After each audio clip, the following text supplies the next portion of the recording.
My family forgot me after my wife died. I cooked, I called, and I waited 10 years. Not one person showed up. So I sold the house, closed all my accounts, and vanished. A year later, I received a call that would make me tear their entire empire down to the foundation. I am Maxwell Ford, 69 years old, and a retired structural engineer. Before I continue this story of how I dismantled my own son's life, let me know where you are watching from in the comments below. Hit like and subscribe if you have ever had to stand up to a family who completely underestimated your worth. The dining table in my home was set immaculately for 4 people. Crystal glasses caught the dim light of the chandelier, and the silver cutlery rested exactly where Diana always insisted it should be placed. I had spent 2 full days sourcing her favorite ingredients, visiting 3 different markets across the city to find the exact cut of lamb and the specific organic heirloom vegetables she loved. I cooked her signature recipes precisely as she had written them in her worn leather journal. The aroma of roasted garlic and rosemary filled the kitchen, a heavy reminder of the life we used to share. It was our 10th anniversary memorial dinner. The grandfather clock in the hallway ticked with a heavy metallic rhythm. The long hand clicked into place. It was past 9 in the evening. The house remained completely silent.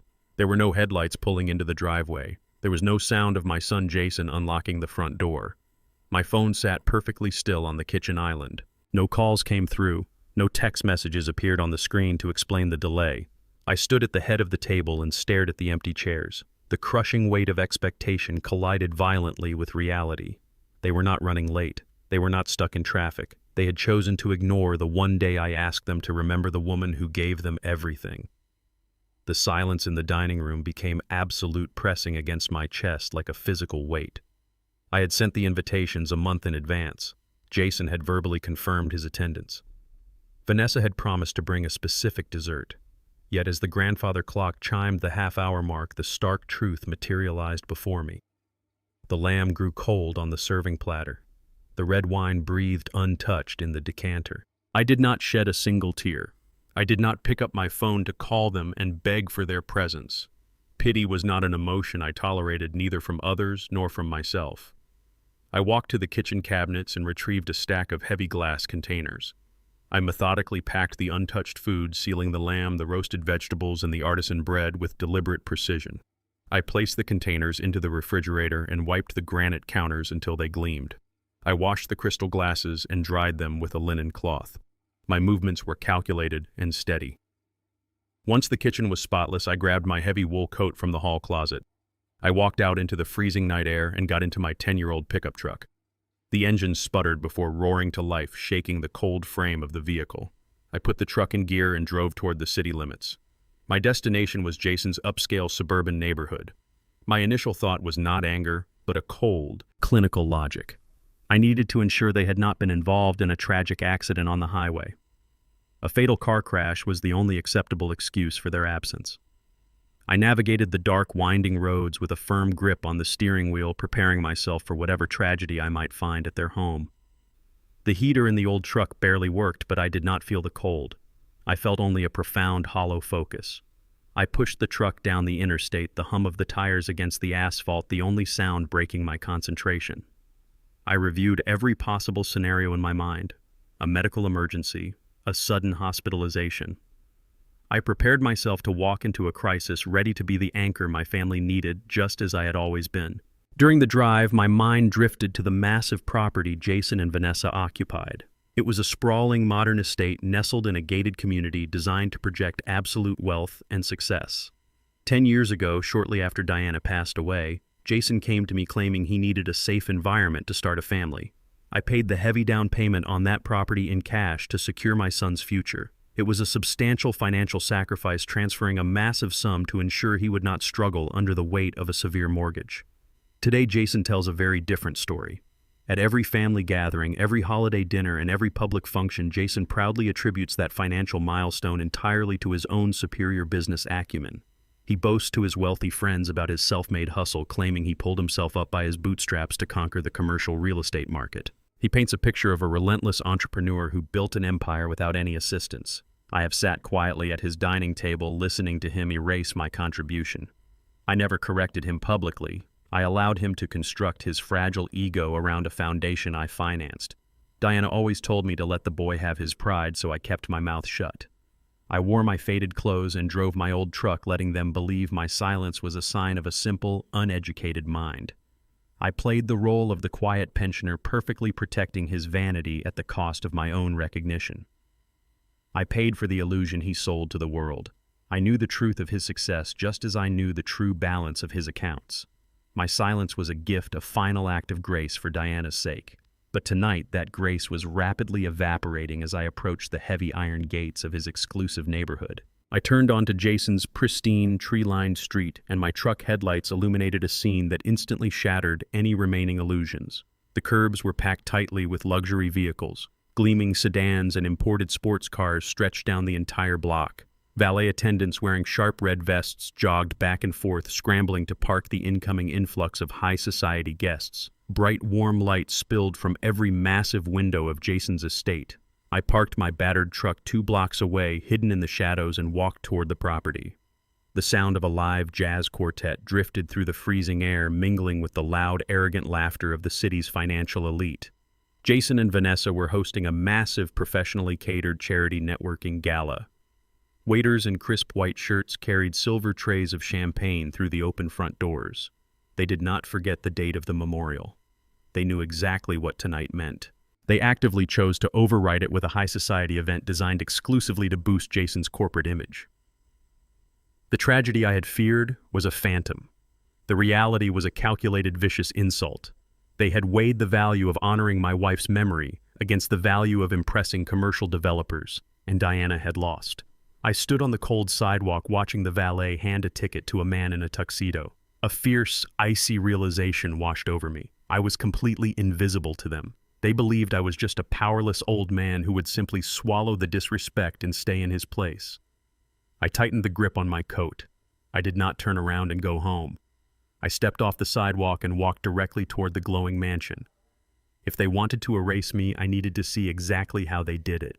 I needed to witness the rot firsthand before I burned it all down. I bypassed the grand mahogany front doors, steering clear of the red-vested valets and the glittering arrival of the city elite. I walked around the manicured hedges toward the service entrance at the rear of the sprawling estate.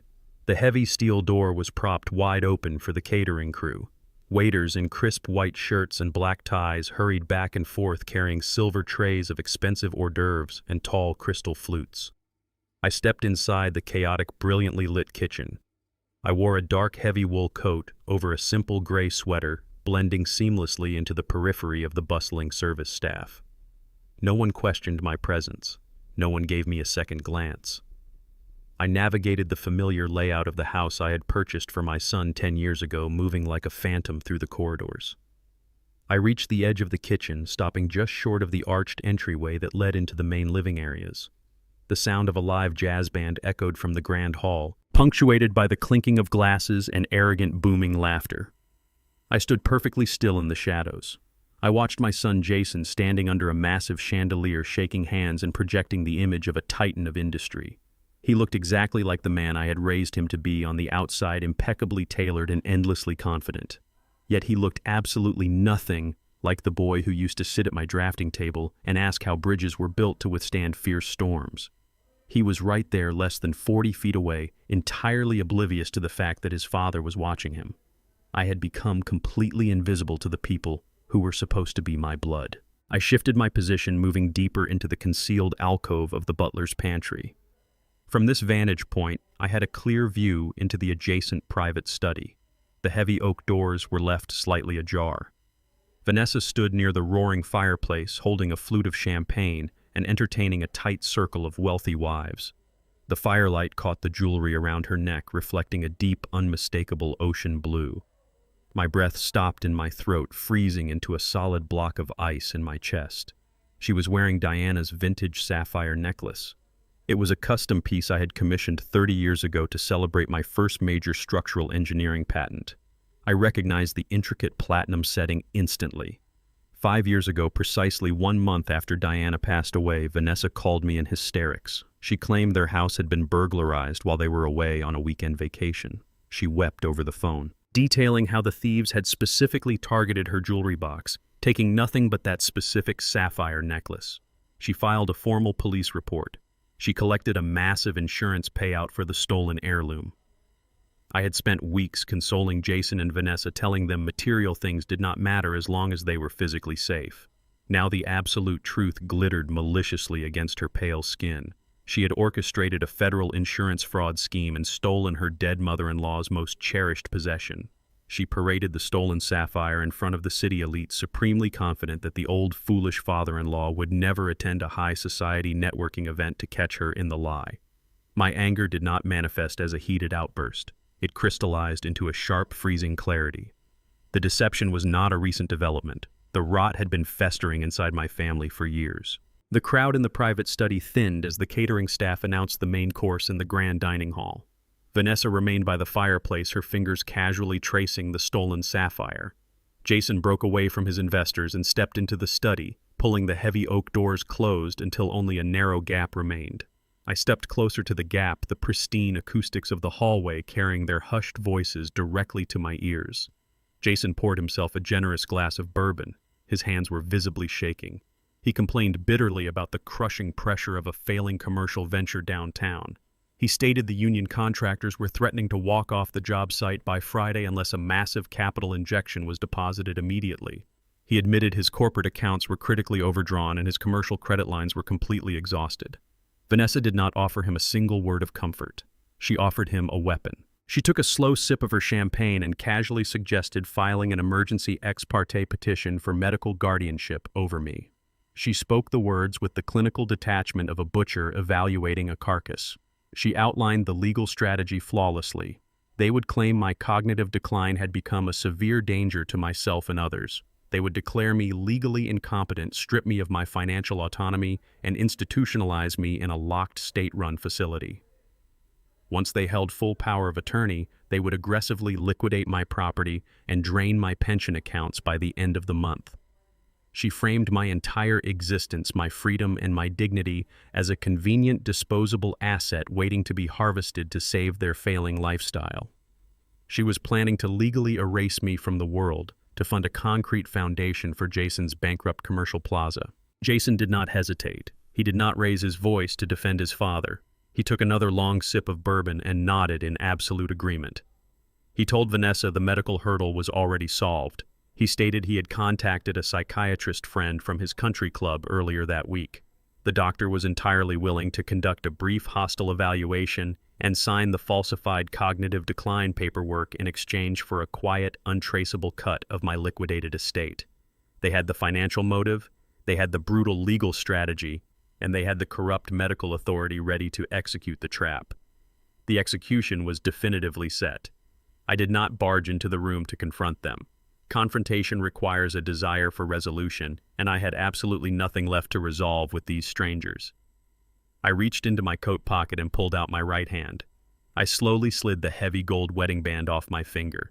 It was the ring Diana had placed on my hand 40 years ago. I walked out of the shadows of the butler's pantry and stepped directly into the glowing, chaotic kitchen. The catering staff parted around me, too busy to notice an old man's silent, deliberate movements. I walked directly to the pristine quartz kitchen island. I placed the gold wedding band perfectly in the center of the white stone. It sat there, gleaming under the modern pendant lights, a silent, undeniable notification of my presence. It was the last piece of the father they would ever see. I turned around and walked out the back door into the freezing, relentless night. The cold air hit my face, but I felt a terrifying fire igniting in my chest. The time for mourning was over. The time for the adjustment had begun. I drove back through the freezing night, leaving the glowing mansion and its treacherous occupants far behind me. The heater in my old truck rattled, fighting a losing battle against the bitter winter air, but my mind was entirely insulated by a cold, mechanical focus. I parked in the cracked driveway of my modest suburban home. The absolute silence of my empty house stood in sharp contrast to the arrogant jazz music and clinking champagne glasses I had just left behind. I unlocked the front door and stepped into the dark, familiar hallway. Before I could even remove my heavy wool coat, the shrill ring of the landline pierced the quiet. I looked at the caller identification screen glowing in the shadows. It was Vanessa. I picked up the receiver and pressed it to my ear. I did not offer a greeting. Loud, frantic sobbing instantly flooded the line. Vanessa was executing an Oscar-worthy performance of absolute panic and despair. She gasped for air between theatrical cries, claiming she was stranded on a dangerous, unlit stretch of the interstate. She insisted the engine of her car had suddenly blown out, leaving her freezing and vulnerable on the shoulder of the highway. According to her frantic narrative, a passing tow truck driver had stopped to help, but he operated a private cash-only repair shop. She claimed the mechanic required an immediate wire transfer of exactly $8,000 to tow the vehicle and initiate the emergency engine replacement. She begged me to authorize the transfer from my savings account, crying that she was terrified and had no one else to call. The performance was flawless, designed specifically to trigger the protective instincts of a concerned father. I stood in the dark hallway listening to the sharp intake of her fake breaths. I did not interrupt her weeping. I analyzed the fabricated crisis with the same clinical precision I once used to locate microscopic stress fractures in massive load-bearing steel columns. Vanessa did not drive an unreliable vehicle prone to sudden catastrophic engine failure. She drove a current year fully loaded imported luxury SUV. Jason had purchased the vehicle for her birthday exactly 6 months ago, loudly boasting about the price tag at a family dinner while secretly utilizing the purchase as a corporate tax write-off. I remembered the specific dealership vividly, primarily because my blind trust owned the commercial real estate parcel the dealership occupied. That specific luxury vehicle came standard with a premium bumper-to-bumper corporate warranty.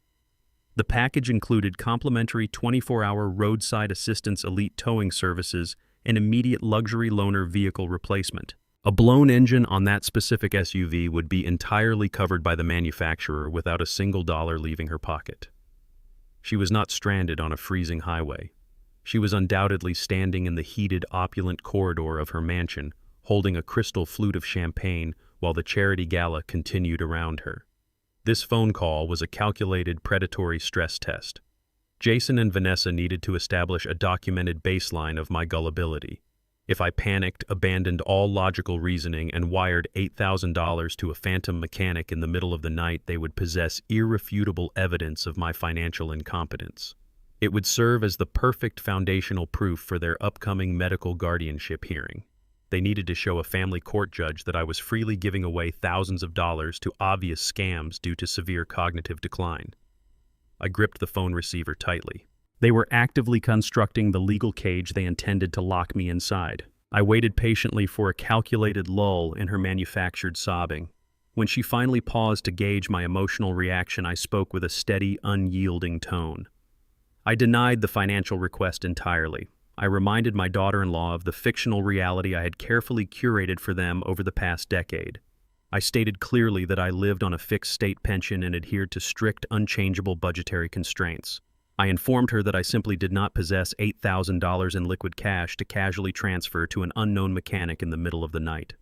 My voice remained completely devoid of emotion, offering no parental sympathy and no alternative financial solutions.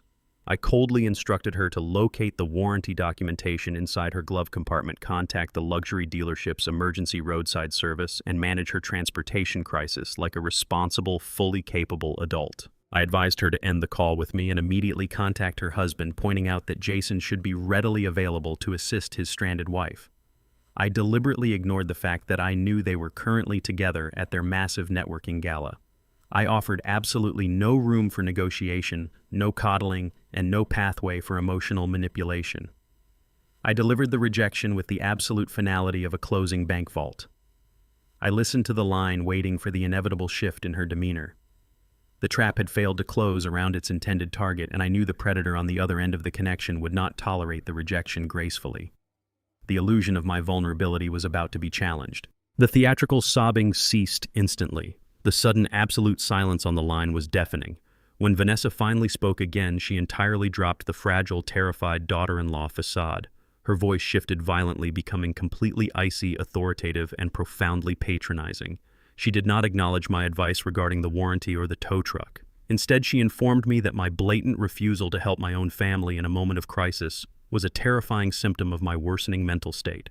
She stated my unfounded financial anxiety and cognitive confusion were becoming dangerous to myself and completely unmanageable for the family to witness. She abandoned the illusion of a broken-down car and delivered a brutal legal ultimatum. She announced that she and Jason would be arriving at my house tomorrow at exactly 12 noon. They were bringing a private medical professional to conduct a mandatory and voluntary mental health assessment. She framed the impending ambush as a necessary medical intervention for my own safety, cloaking their hostile financial coup in the deceptive language of familial concern. She abruptly disconnected the call, leaving a harsh dial tone echoing in the dark hallway. I slowly placed the receiver back onto the cradle. I stood alone in the shadows of my home, the cold reality of their betrayal settling over me. The timeline had violently accelerated. The slow, methodical trap they had been building for months had just become an immediate execution order. I looked up at the steady swing of the grandfather clock pendulum. I had exactly 12 hours to completely dismantle my visible life and vanish without a trace. The elevator ascended smoothly to the 42nd floor of the downtown financial district, carrying me away from the freezing streets and into the sterile environment of high-stakes corporate warfare. The city of Seattle remained cloaked in darkness, the streetlights below looking like scattered embers in a dying fire. It was 4 a.m. I stepped into the towering glass-walled office of my primary attorney and wealth manager, Bradley Vance. Bradley was already sitting behind his polished mahogany desk, nursing a cup of black coffee. He wore a sharp, tailored suit, looking entirely unbothered by the early hour.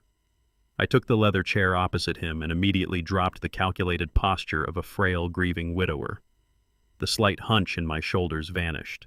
The soft, hesitant cadence of my voice was replaced by the crisp, authoritative tone of a man who spent decades commanding massive construction sites. I did not offer polite greetings or engage in meaningless small talk. The threat against my freedom required absolute precision and ruthless speed. I placed my leather briefcase on his desk and instructed Bradley to execute a complete and immediate liquidation of my visible assets. We were operating under a violently compressed timeline. Vanessa had promised a medical ambush by noon. The legal apparatus she and Jason intended to weaponize against me moved with bureaucratic slowness, but an emergency ex parte petition could freeze a man's life in a matter of hours. I had to render my entire physical and financial existence completely invisible before the sun rose. Bradley did not question my sudden shift in demeanor or the drastic nature of my request. He simply opened his secure terminal, adjusted his glasses, and asked for my execution parameters. The race against the legal clock had officially started. Bradley accessed the deeply buried encrypted files containing the true architecture of my financial empire.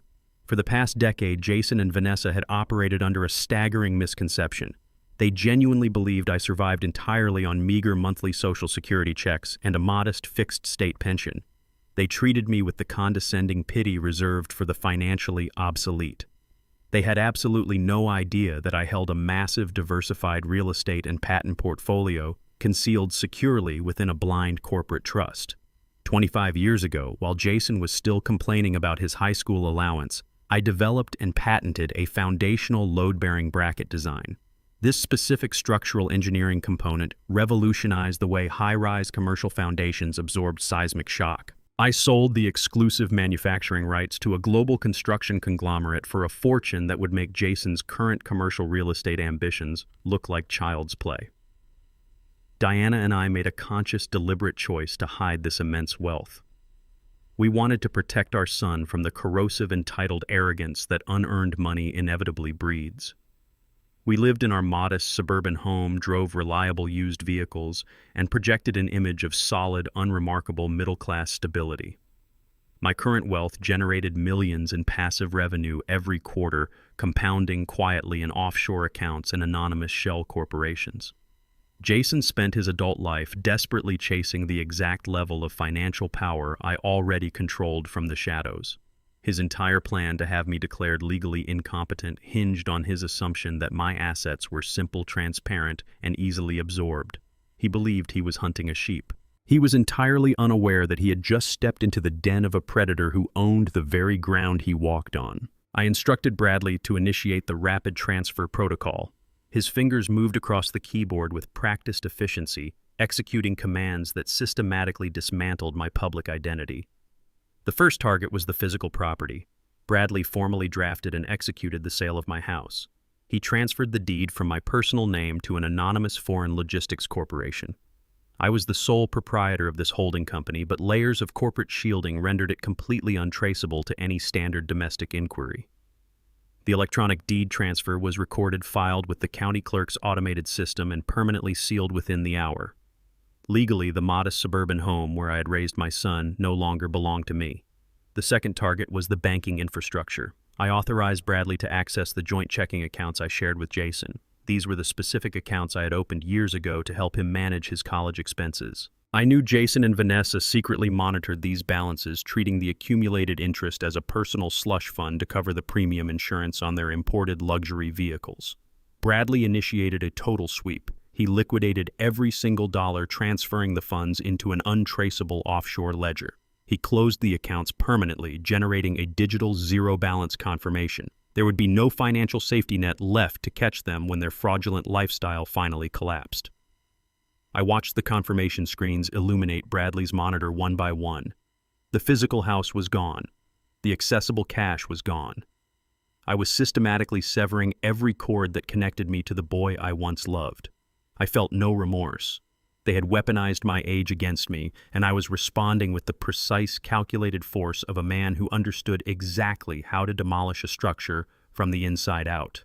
The glowing monitor on Bradley's desk displayed a final green confirmation bar. The digital signature cleared the global banking network, locking my liquid assets securely behind an impenetrable wall of corporate privacy.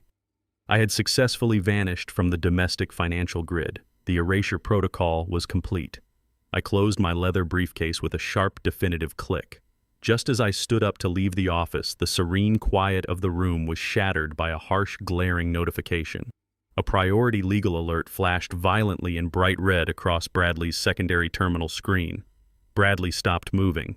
He leaned forward, his professional composure tightening as he scanned the incoming data feed. The county family court system had just registered a new filing under my legal name. Bradley looked up from the screen, his eyes meeting mine with absolute seriousness. Jason had not waited for the morning sun. He had officially filed the emergency ex parte petition for involuntary medical guardianship. The documents had been pushed through an after-hours judicial contact, bypassing the standard waiting periods. My son had weaponized the legal system against his own father in the middle of the night, desperate to secure his financial lifeline before his commercial empire completely crumbled. The formal declaration of my supposed mental incompetence was now a matter of public record. The legal strike against me had officially begun exactly as Vanessa had threatened. Jason believed he had cornered a frail, helpless old man with no avenue for escape. He assumed the heavy machinery of the law would simply roll over me and deliver my assets into his waiting hands. I buttoned my heavy wool coat and adjusted my collar. I thanked Bradley for his efficiency and walked toward the elevator. The game had escalated, and I was ready. It was exactly 11 in the morning when the complete erasure of my physical existence commenced. A fleet of 3 unmarked heavy-duty moving trucks sat idling in my driveway. I had not hired a standard residential moving company. Bradley had contracted a specialized corporate logistics team men who handled high-level executive relocations and sensitive asset retrievals. They operated with absolute military precision and total silence. There was no casual chatter, no breaks, and no wasted movement. They stripped my home bare in under 45 minutes. Every piece of heavy oak furniture, every kitchen appliance, every framed photograph, and every woven rug was systematically wrapped, cataloged, and loaded into the cavernous backs of the trucks. The life Diana and I had meticulously built over 4 decades was dismantled and packed away into sterile cardboard boxes with ruthless efficiency. I watched them dismantle the dining room where I had waited for my son just nights before. The heavy mahogany table was carried out by 4 men, leaving behind only the faint indentations on the hardwood floor. I did not feel a trace of nostalgia. The sentimentality attached to this physical structure had died the exact moment I heard Vanessa plot my institutionalization. I stood in the center of the living room as the final painting was removed from the wall. The space felt entirely different. It was no longer a home. It was simply a perimeter of drywall and timber, stripped of all personal history and emotional weight. The logistics foreman handed me a digital manifest. I signed it with a steady hand. The trucks rolled away in a synchronized line, disappearing down the quiet suburban street. I remained inside, surrounded by bare walls and echoing silence, waiting for the inevitable arrival of the predator who called himself my son. Jason did not wait for the agreed-upon noon appointment. At 11:15, the aggressive roar of a high-performance engine shattered the quiet of the suburban neighborhood. I watched through the bare front window as Jason's imported sports car hopped the curb and tore directly across my freshly cut lawn. He parked haphazardly, leaving deep, muddy tire trenches in the grass. He killed the engine and stepped out of the vehicle, his face twisted into a mask of arrogant entitlement and rushed greed. He had arrived an hour early to execute a specific, calculated agenda.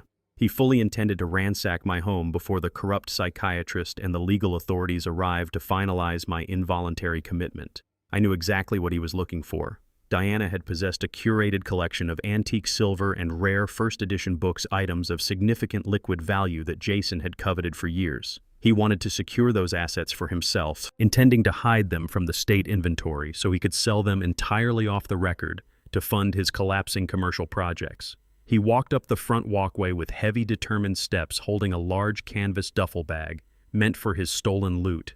He believed he was walking into the home of a confused, defenseless old man who would be too disoriented to stop his pillaging. He assumed the element of surprise would guarantee his success, securing his stolen treasure before the medical transport arrived to haul me away to a locked ward. I watched the brass doorknob turn from the inside. He did not bother to knock.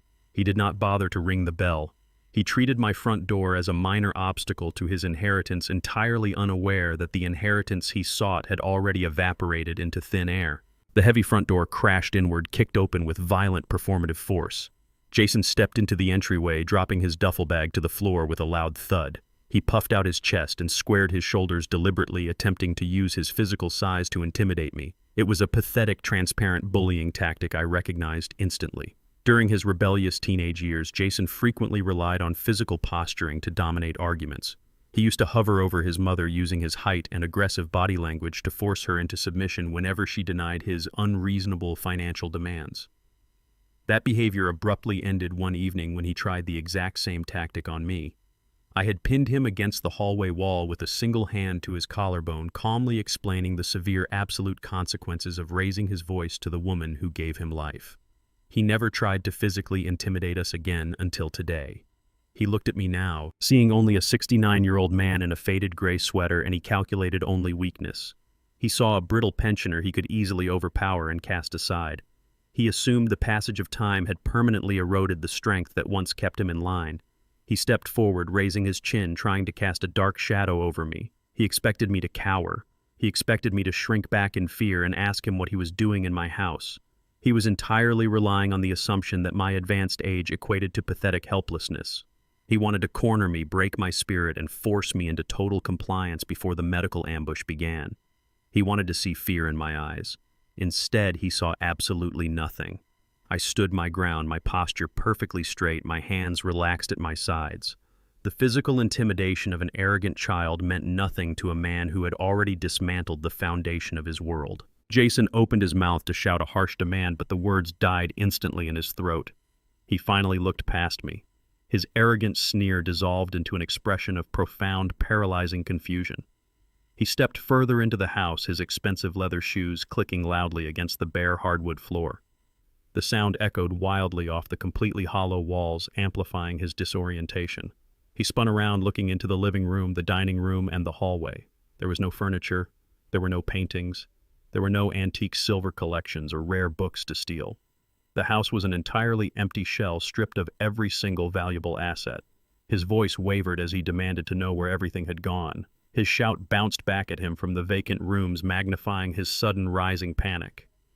I stood perfectly still in the center of the empty foyer, holding a single slim leather briefcase containing the final legal documents. I reached into my coat pocket and pulled out the heavy brass key to the front door. I held it out to him. He took it instinctively, his hand shaking slightly as his mind struggled to comprehend the void around him.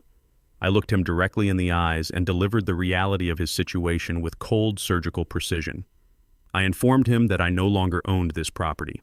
I explained that the house was now legally possessed by a foreign logistics corporation based out of Singapore, and any attempt to occupy the premises would be treated as felony trespassing by their corporate security team. I did not wait for his response. I stepped smoothly past his frozen frame and walked out the open front door. A sleek black sedan was already idling at the edge of the ruined lawn sent by Bradley to retrieve me. I climbed into the back seat and instructed the driver to leave immediately. As the car pulled away, I looked back one last time. Jason was standing completely alone in the echoing, empty foyer, clutching a useless brass key to a kingdom that no longer existed. The journey from my empty suburban home ended 3 time zones away, high above the relentless gray drizzle of Seattle. The black sedan bypassed the public streets, entirely descending into a private, biometric-secured subterranean garage beneath a towering glass skyscraper.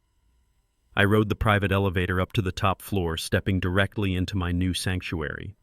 The penthouse was a sprawling expanse of polished concrete, dark steel, and floor-to-ceiling windows overlooking the turbulent waters of Puget Sound. There were no sentimental photographs here, no dusty armchairs, and no remnants of the frail pensioner I had pretended to be for the last decade. I walked into the master suite and methodically stripped off the faded gray sweater and worn trousers. In the massive walk-in closet, a row of bespoke tailored suits waited in immaculate alignment. I selected a charcoal wool suit, a crisp white shirt, and a heavy platinum watch. I fastened the cuffs and looked at my reflection in the full-length mirror. The man staring back was not a grieving widower or a helpless victim waiting to be institutionalized. He was the architect of a multinational structural engineering empire, a ghost who commanded billions from the shadows, and a father who had finally decided to discipline his son. The transition was absolute. I poured myself a single glass of aged scotch and stood by the window watching the city lights flicker to life. The physical severance from my past was complete. Now the psychological execution could begin. I took a slow sip of the scotch, savoring the sharp burn against the back of my throat. Every decision I had made over the past 48 hours had been executed with the flawless precision of a mathematical equation. The architecture of my new life was fortified, secure, and entirely impenetrable to the parasites I had left behind in that echoing hollow house. I placed my old battered mobile phone on the sleek granite surface of the kitchen island. Almost immediately, the device began to vibrate with violent, rhythmic intensity. The screen lit up repeatedly, flashing notifications of incoming calls, text messages, and urgent voicemails. Jason and Vanessa had finally realized the absolute totality of their situation. The realization had not begun with the empty house. It had begun when they desperately logged into the joint banking portal, hoping to quickly siphon cash to hire a new legal team. Instead of seeing the comfortable 6-figure buffer they had grown accustomed to, they were met with a digital display showing a balance of exactly $0.00. I sat on a leather bar stool and let the voicemails play on speakerphone. The audio quality was crisp, capturing every nuance of their unraveling sanity. Jason's initial messages were frantic and confused, demanding to know if there had been a banking error.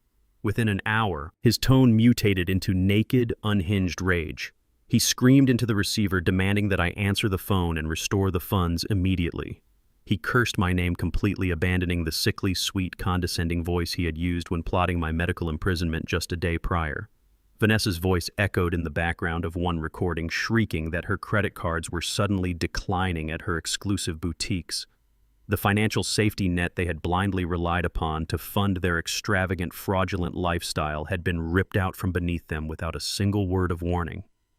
They were falling fast, and the ground was approaching with terrifying speed. I listened to their escalating panic with a steady heartbeat. They were experiencing the exact terror they had intended to inflict upon me, the terrifying realization of total powerlessness. Their panic over the joint checking accounts was incredibly revealing. For the past 7 years, I had deliberately maintained a substantial balance in those specific accounts, masking it as an emergency fund for my supposed medical care. In reality, it was a silent, ongoing test of their character. I knew exactly what they were doing with it. Jason and Vanessa had been systematically siphoning the high-yield interest generated by that capital every single month. They never touched the principal, believing they were being clever, operating under the assumption that an old, mathematically illiterate man would never notice the missing dividends. They funneled that stolen interest directly into paying the exorbitant monthly insurance premiums on their fleet of imported luxury vehicles. They viewed my life savings as their personal corporate slush fund, a convenient resource to subsidize the heavy cost of projecting an image of massive wealth to their peers. Without that stolen interest quietly covering their liabilities, their entire financial structure was critically exposed.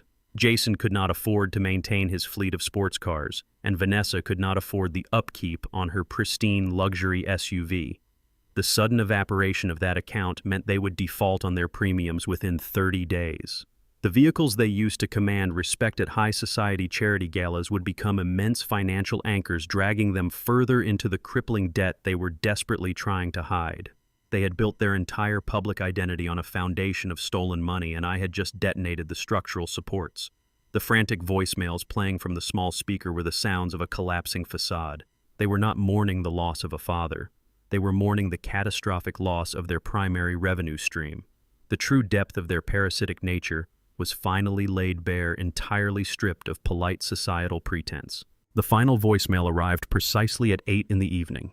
Jason's voice was hoarse, ragged from hours of screaming into the void. He had run out of demands and resorted to a desperate, vicious legal threat. He declared that if I did not transfer the funds back within 24 hours, he would contact the state authorities and file an official missing persons report. He detailed his plan with venomous satisfaction. He would claim I was a vulnerable senior citizen suffering from severe dementia who had wandered off and fallen victim to financial exploitation by strangers.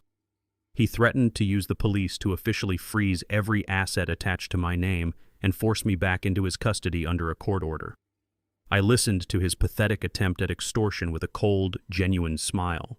He still believed he possessed leverage. He still believed he was dealing with the man he had underestimated his entire adult life. I picked up the vibrating mobile phone and walked down the hallway to a secure utility room equipped with a heavy-duty industrial shredder. I did not bother to delete the messages or power down the device. I simply dropped the phone directly into the steel grinding gears.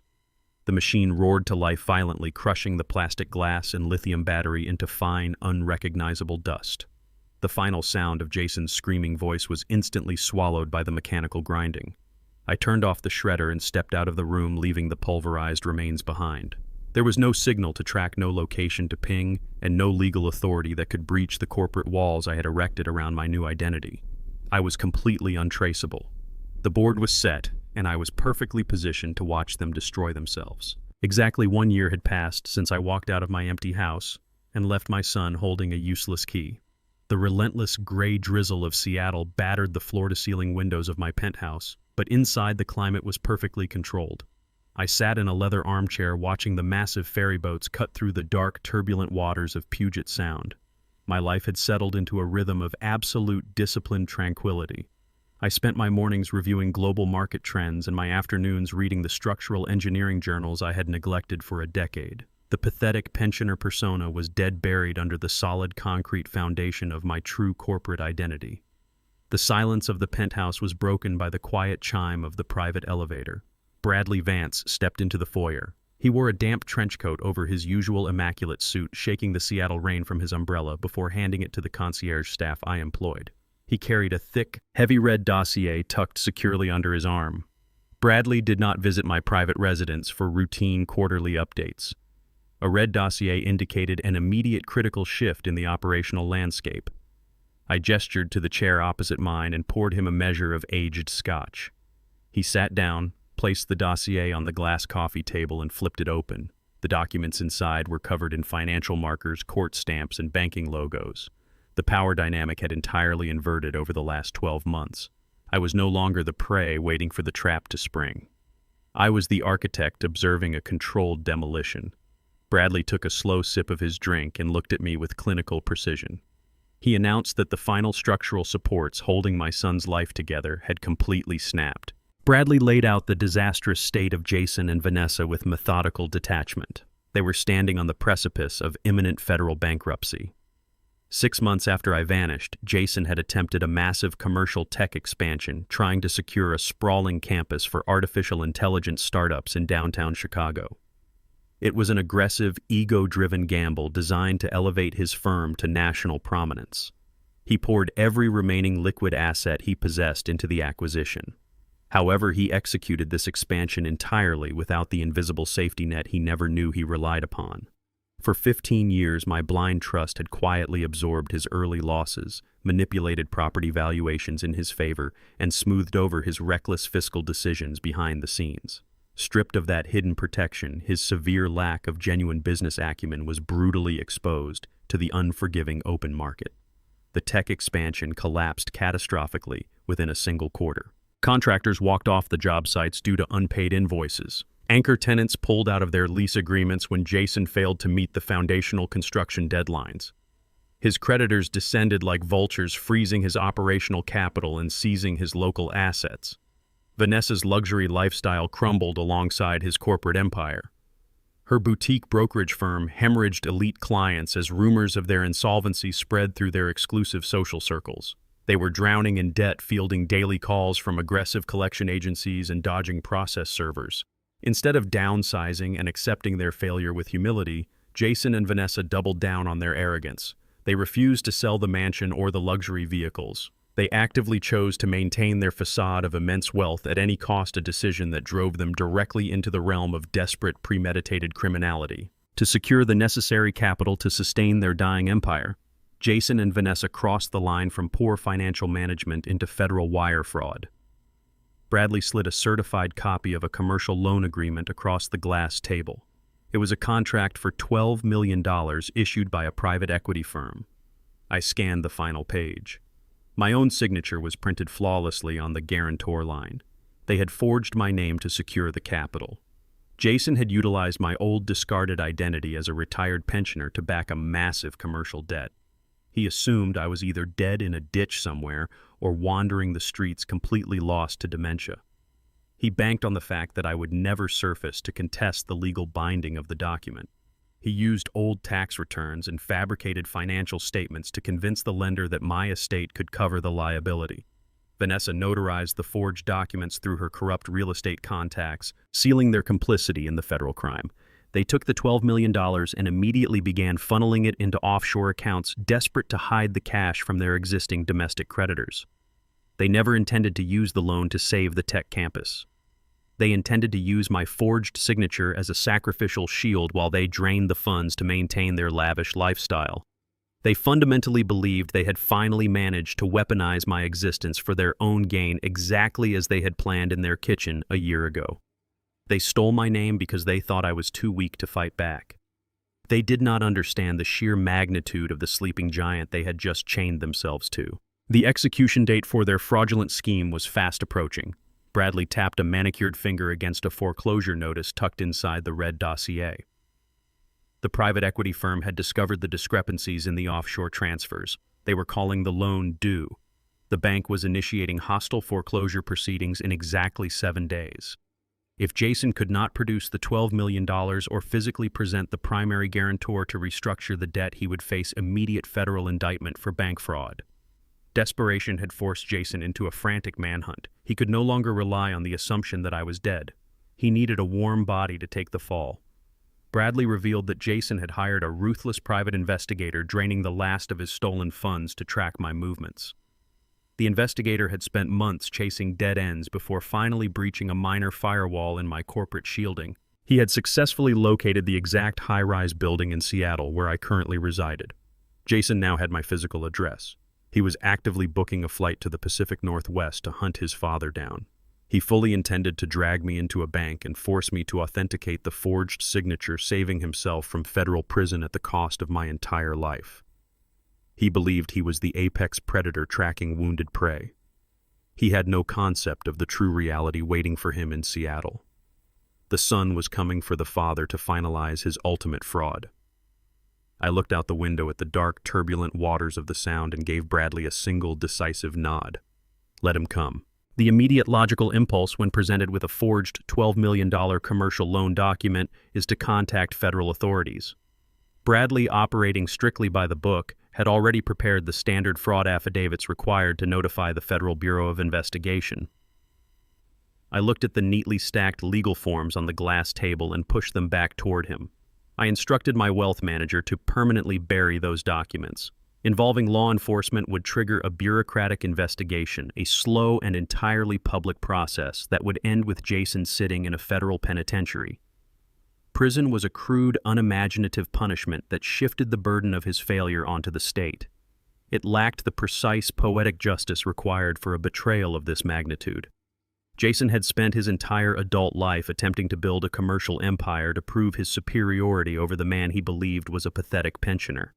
To truly dismantle his arrogance, the destruction had to be entirely financial and absolute. I needed him to watch the very systems he worshipped turn against him and crush him into dust. Reporting the forgery would merely invalidate the loan and alert the lender to the fraud. I wanted the loan to remain active. I wanted the impending foreclosure to hang over Jason's head like a heavy, rusted guillotine. The physical hunt he was currently conducting in Seattle proved he was operating purely on adrenaline and panic. If I simply pressed criminal charges, the game would end prematurely. I needed to let the trap he built for me close tightly around his own neck. I told Bradley that we were not going to stop the foreclosure process. We were going to hijack it, turning his fraudulent shield into the exact instrument of his financial execution. Before I could assume control of the weapon Jason had forged, I needed to understand exactly who held the other end of the contract. I commanded Bradley to pull the full corporate registry of the entity that issued the $12 million commercial loan. Jason was a desperate man, and desperate men do not secure eight-figure capital injections from traditional highly regulated banking institutions. Standard commercial banks required extensive risk assessments, physical collateral inspections, and rigorous underwriting protocols that Jason's collapsing tech expansion could never pass. Whoever authorized this massive cash transfer had done so with predatory intent, fully expecting the borrower to default. Bradley's fingers flew across his encrypted terminal, bypassing surface-level public records to access proprietary corporate databases. Within minutes, the financial architecture of the lender populated on the screen. The loan had not been issued by a bank. The capital originated from a shadow entity operating under layers of regional shell companies. I instructed Bradley to trace the routing numbers and unravel the corporate shielding until he found the parent organization. The search algorithm chewed through the data, stripping away the deceptive corporate fronts. The final result blinked onto the monitor in stark white text. The $12 million had been wired directly from the primary holding accounts of Obsidian Capital. Bradley inhaled sharply upon seeing the name, recognizing the brutal reputation attached to the firm. Jason had not just borrowed money to sustain his fraudulent lifestyle. He had knowingly tied his survival and my forged signature to a syndicate that operated entirely outside the boundaries of conventional financial ethics. He had willingly walked into a cage with apex predators, foolishly assuming he was smart enough to outmaneuver them before they decided to bite. Obsidian Capital was not a standard private equity firm. They were a highly specialized predatory lending syndicate known throughout the corporate underworld for targeting distressed, desperate commercial developers. Years ago, during the early expansion of my structural engineering portfolio, one of my subsidiary companies had briefly engaged in a bidding war against Obsidian over a prime commercial parcel. I had thoroughly investigated their operational tactics at the time and found them completely repulsive. Obsidian deliberately issued massive high-interest loans to failing businesses that possessed underlying assets of significant value. They did not want the loan repaid. They engineered their contracts with microscopic, aggressive default triggers designed to force immediate foreclosure. Once a client defaulted, Obsidian did not simply absorb the commercial collateral. They utilized ruthless, heavily armed recovery teams to aggressively liquidate the personal assets of the guarantors. They legally seized private residences, stripped luxury vehicles from driveways, and emptied personal retirement accounts with surgical cruelty. Jason had knowingly engaged this syndicate because they were the only entity willing to ignore his collapsing tech campus and focus entirely on the massive net worth attached to my forged signature. He handed Obsidian the legal authority to financially eviscerate me, assuming he would be safely insulated while they stripped my supposed savings to the bone. He fundamentally misunderstood the danger he had invited into our lives. Obsidian did not care who signed the document. They only cared about recovering their capital with maximum prejudice. By forging my name, Jason had painted a massive target on his own back, legally binding himself to the most dangerous financial predators in the country, and the 7-day foreclosure window meant their collection teams were already sharpening their knives. I looked at the glowing logo of Obsidian Capital on Bradley's monitor and formulated the ultimate counterstrike. The private equity firm held the $12 million chain wrapping around Jason's neck, which meant I needed to hold the firm. I authorized Bradley to execute an immediate hostile financial buyout. Using the limitless capital reserves housed within my blind trust, I instructed him to purchase Obsidian Capital's entire regional debt portfolio. The transaction required an overwhelming show of financial force. Bradley routed an astronomical sum through a newly formed corporate shell, making an aggressive all-cash offer directly to Obsidian's board of directors that they could not legally refuse. The digital paperwork moved with blistering speed across the secure network. Within 3 hours, the massive transfer was finalized, authorized, and permanently recorded. The power dynamic shifted with absolute silent finality. Obsidian Capital no longer owned the fraudulent $12 million loan. I owned it. I was now the sole proprietor of the debt that was threatening to destroy my son, and I held the exclusive legal right to execute the foreclosure. Jason was currently scouring the rain-soaked streets of Seattle, burning through his last stolen dollars to hire private investigators. He was frantically hunting me down to force an authentication of the forged signature, believing he was running out of time to appease the ruthless corporate sharks circling his collapsing empire.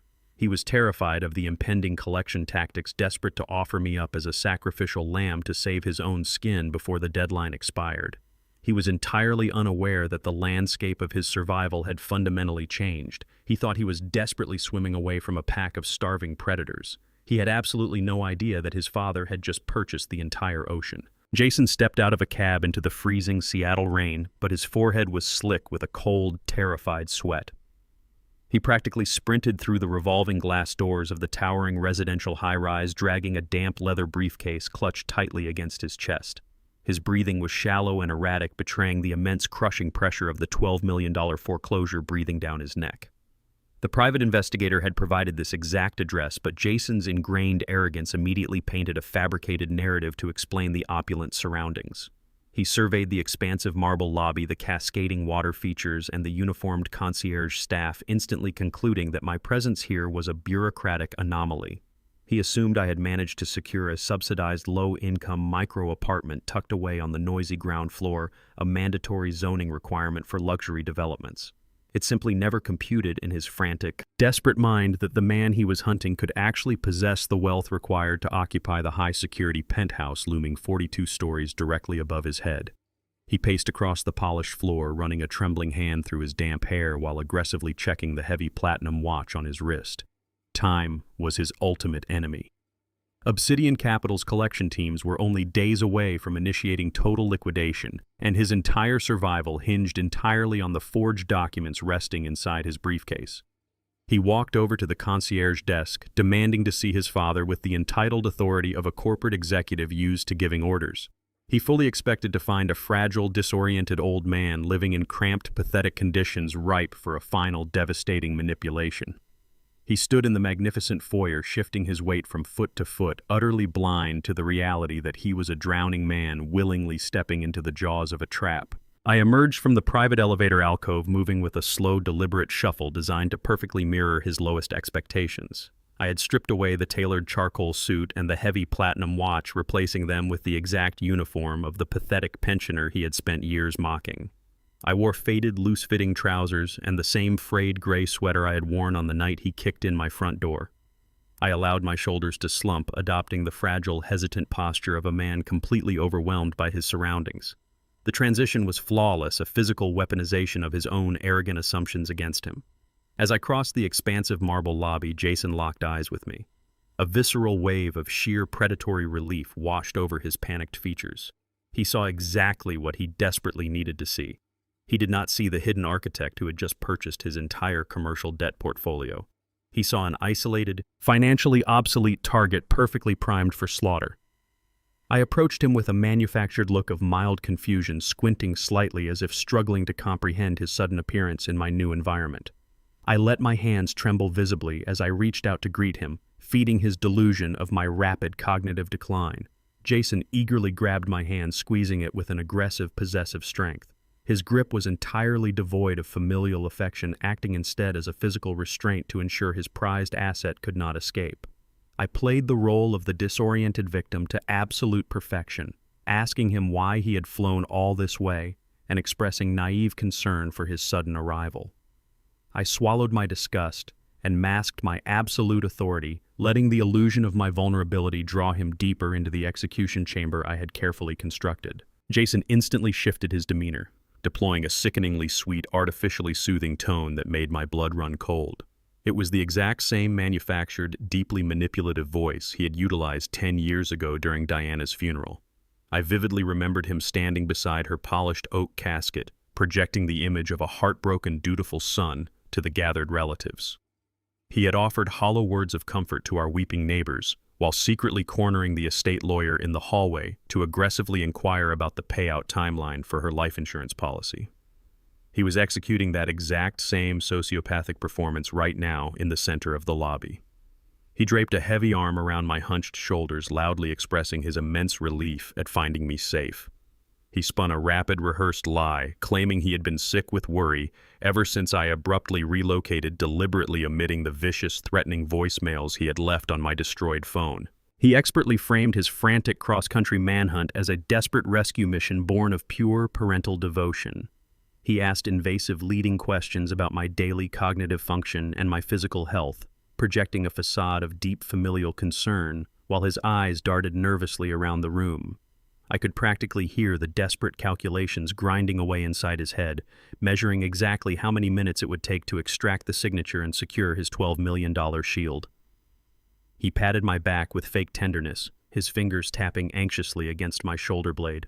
He was entirely consumed by the singular goal of saving his collapsing commercial empire, viewing my supposed mental frailty as a highly convenient operational advantage.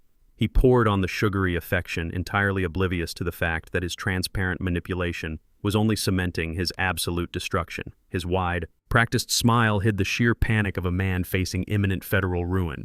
Jason guided me toward a quiet seating area in the lobby, his hands trembling slightly as he unlatched the heavy brass clasps of his damp leather briefcase. He pulled out a thick stack of legal documents, carefully hiding the prominent Obsidian Capital logos beneath a fabricated cover sheet. He placed a heavy silver pen on the glass table and looked at me with an expression of manufactured desperation. He launched into his rehearsed deception, claiming the papers were merely routine tax clearance forms required to finally release a delayed residual payout from Diana's old life insurance policy. He insisted the bureaucratic red tape had suddenly frozen their accounts, leaving Vanessa and him entirely destitute.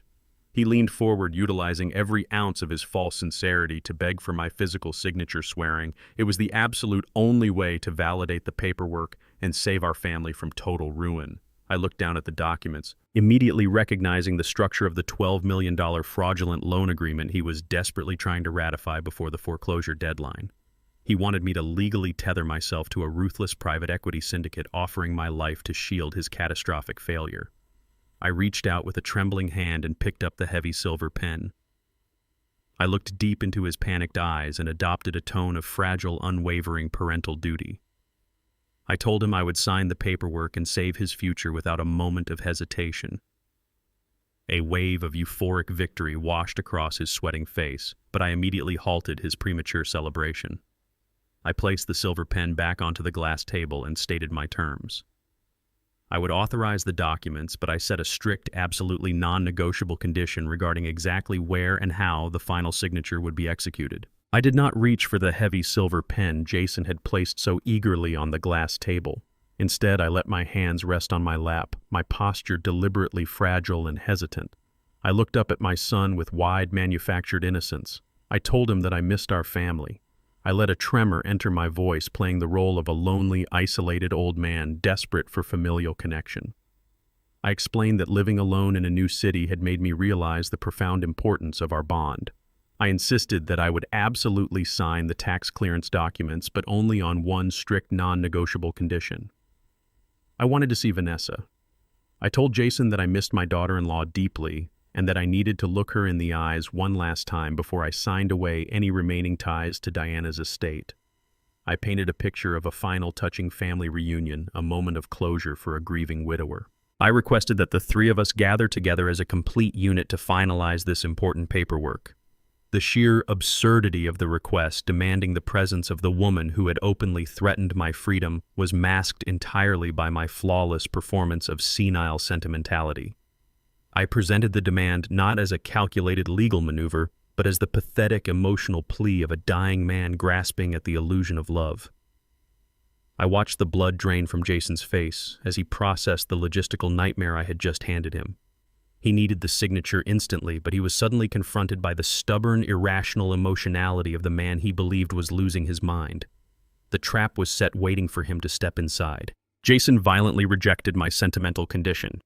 The manufactured sugary sweetness he had utilized just moments before evaporated instantly, replaced by a harsh, suffocating urgency. He leaned across the small glass table, his physical presence looming over me in a desperate attempt to force compliance. He snatched the heavy silver pen and shoved it aggressively into my trembling hand. He commanded me to sign the documents right then and there in the middle of the quiet residential lobby. He cited severe fabricated legal deadlines, claiming that the insurance company would permanently revoke the residual payout if the paperwork was not authenticated and transmitted by the end of the business day. He weaponized the concept of financial ruin, insisting that his entire future and Vanessa's livelihood depended entirely on my immediate signature. He spun a frantic narrative of impending poverty, projecting his very real terror of obsidian capital onto this fictional insurance deadline. He swore that flying Vanessa across the country was a logistical impossibility that would cause them to forfeit the funds forever. His voice cracked with genuine, unhinged panic as the invisible clock ticked down toward his $12 million foreclosure. He was sweating profusely, his expensive suit clinging to his frame like a wet shroud. He pointed frantically at the signature line on the fraudulent commercial loan agreement, his finger tapping the paper with violent rhythmic force. He begged, he threatened, and he attempted to overwhelm my senses with a barrage of manufactured crises. He fundamentally believed he could bulldoze his way past my emotional condition by creating an atmosphere of absolute terror and urgency. He was utilizing every aggressive tactic in his arsenal to secure his survival, entirely blind to the fact that his desperate flailing was only tightening the snare around his own throat. I absorbed his aggressive barrage of threats without breaking character. When he finally paused to catch his breath, I executed a flawless display of deep, senile confusion. I let the heavy silver pen clatter out of my hand onto the glass table. I blinked rapidly, my eyes darting around the lobby as if I had suddenly forgotten where I was and who was sitting across from me. I muttered incoherent, disjointed sentences about needing to call Diana to ask her permission before signing any legal documents. I physically recoiled from the paperwork, pulling my faded sweater tight around my chest. I slowly stood up from the chair, my movements rigid and painful. I turned my back on my son entirely and announced that the noise was giving me a headache. I threatened to walk back to my room and go to sleep, stating that we could simply handle the paperwork next month when my mind felt clearer. I was actively exploiting Jason's most defining character flaws. His profound arrogance and his desperate immediate need for gratification made him entirely incapable of handling delays. Throughout his entire life, whenever he encountered a structural roadblock, he responded with explosive impatience rather than calculated strategy. I knew with absolute certainty that he could not afford to let me walk away. His survival against the predatory collection teams at Obsidian Capital relied entirely on securing my authenticated signature. The prospect of losing his $12 million shield to the wandering mind of a confused old man broke his resolve completely. He realized that pushing me further would only trigger a full cognitive retreat. He had to pivot, abandoning his aggressive posturing to salvage the only lifeline he had left. The illusion of my incompetence was manipulating him flawlessly. Jason lunged forward and gently grabbed my arm, completely capitulating to my demands. The aggression vanished, instantly replaced by a sickening, desperate appeasement. He promised me that he would book Vanessa on the very next flight to Seattle. He swore that the three of us would have our beautiful family reunion exactly as I wanted. He carefully packed the fraudulent loan documents back into his damp leather briefcase, treating the papers like fragile glass. With his submission secured, I dictated the specific parameters for our final meeting. I informed him that I no longer felt comfortable signing important legal documents on a lobby coffee table. I provided him with an address located deep within the downtown financial district, instructing him to meet me there the following afternoon at 2 o'clock sharp. I casually mentioned that I had found a quiet office in that building where we could review the paperwork in peace. Jason nodded eagerly, a dismissive sneer briefly flashing across his exhausted face. Given my ragged clothing and my supposed financial destitution, he immediately assumed I had located a free legal aid clinic or a public notary operating out of a shared low-rent commercial space. He eagerly accepted the location, fully believing he was indulging the paranoid whims of a fragile pensioner just long enough to steal my identity. He grabbed his briefcase and rushed out into the freezing rain to secure Vanessa's flight. He was completely unaware of the reality waiting for him at that address. He had no idea he was walking directly into the executive headquarters of Bradley Vance. The execution chamber was prepped, the targets were actively marching toward the door, and the final demolition of my son's fraudulent empire was guaranteed. Jason and Vanessa walked through the revolving glass doors of the towering downtown Seattle skyscraper with the aggressive entitled stride of monarchs inspecting a conquered territory. They wore their counterfeit wealth like armor, wrapped in designer trench coats and clutching expensive leather bags purchased entirely on credit. Despite the crushing $12 million foreclosure hanging over their heads, their outward arrogance remained completely intact. They approached the polished marble security desk with a level of hostility reserved for irritating inconveniences. Jason slammed his palm flat against the counter, demanding immediate access to the legal offices on the 42nd floor. He spoke to the uniformed concierge staff as if they were his personal, highly incompetent servants. He loudly complained about the freezing Pacific Northwest weather and the absolute absurdity of being forced to travel cross-country for a simple administrative signature. He projected the image of a titan of industry whose incredibly valuable time was being wasted by bureaucratic nonsense. Vanessa stood beside him, tapping her stiletto heel impatiently against the granite floor, rolling her eyes at the security protocols. They fundamentally assumed this magnificent building housed a network of shared low-rent workspaces where pathetic pensioners sought free legal aid. The sheer scale and opulence of the architecture completely failed to register as a warning sign in their desperate minds. They believed they were the apex predators walking into a mundane administrative chore. The security chief, having received strict prior instructions from Bradley's office, maintained a blank professional expression. He silently printed their visitor badges and directed them toward the private high-speed elevators. Jason snatched the badges from the desk without a word of thanks, gripping Vanessa by the elbow and marching toward the polished steel doors, completely blind to the fact that he was voluntarily stepping directly into the center of my meticulously constructed execution chamber. The private elevator deposited them into an expansive, breathtaking waiting room paneled in dark mahogany and brushed steel. I was already sitting in a shadowed corner of the room wearing the same faded gray sweater and worn trousers I had worn the day before. I kept my shoulders slumped and my gaze fixed firmly on the floor, perfectly maintaining the illusion of a fragile, disoriented old man. Jason and Vanessa took a seat on a plush leather sofa across the room, completely ignoring my presence beyond a brief, disgusted glance. They instantly began to loudly mock their surroundings. Jason arrogantly criticized the modern artwork hanging on the walls, declaring it pretentious and cheap, attempting to assert his superior taste to mask his deep financial insecurities. Vanessa complained bitterly about the sheer inconvenience of having to fly across the country just to manage a senile old fool who lacked the mental capacity to sign a simple document via digital correspondence. She dramatically rubbed her temples, whining about jet lag and the terrible quality of the first-class service on their flight. They filled the quiet, sterile air of the executive waiting room with absolute venom, utilizing a volume deliberately designed to make sure I heard every single degrading insult. They wanted to shrink my spirit to make me feel small and burdensome before the negotiation even began. They assumed my silence was a symptom of pathetic submission. I sat motionless in the corner, my hands resting quietly on my knees, absorbing their cruelty without a single change in my facial expression. I did not flinch, and I did not offer a defense. Their harsh words simply bounced off the invisible armor of my true identity. I let them build their arrogant momentum, knowing that the higher they elevated their egos, the more devastating their imminent freefall would be. Bored with mocking the decor, Vanessa pulled her phone from her designer handbag and initiated a loud, boastful phone call with one of her socialite friends. She made absolutely no effort to lower her voice or conceal the nature of her conversation. She paced across the plush carpet, her heels clicking sharply as she enthusiastically discussed her upcoming travel itinerary.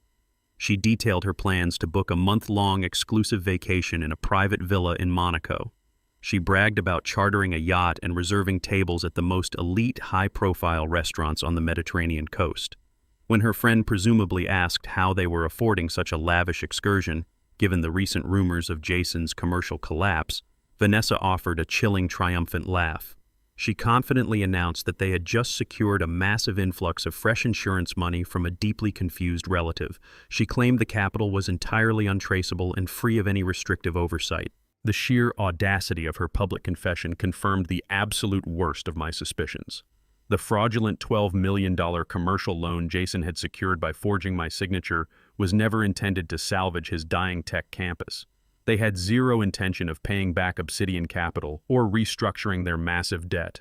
They planned to take the forged capital, immediately launder it through offshore accounts, and flee the country to live like royalty on the European coast. They fully intended to leave me holding the bag entirely exposed to the ruthless, violent collection tactics of a predatory lending syndicate.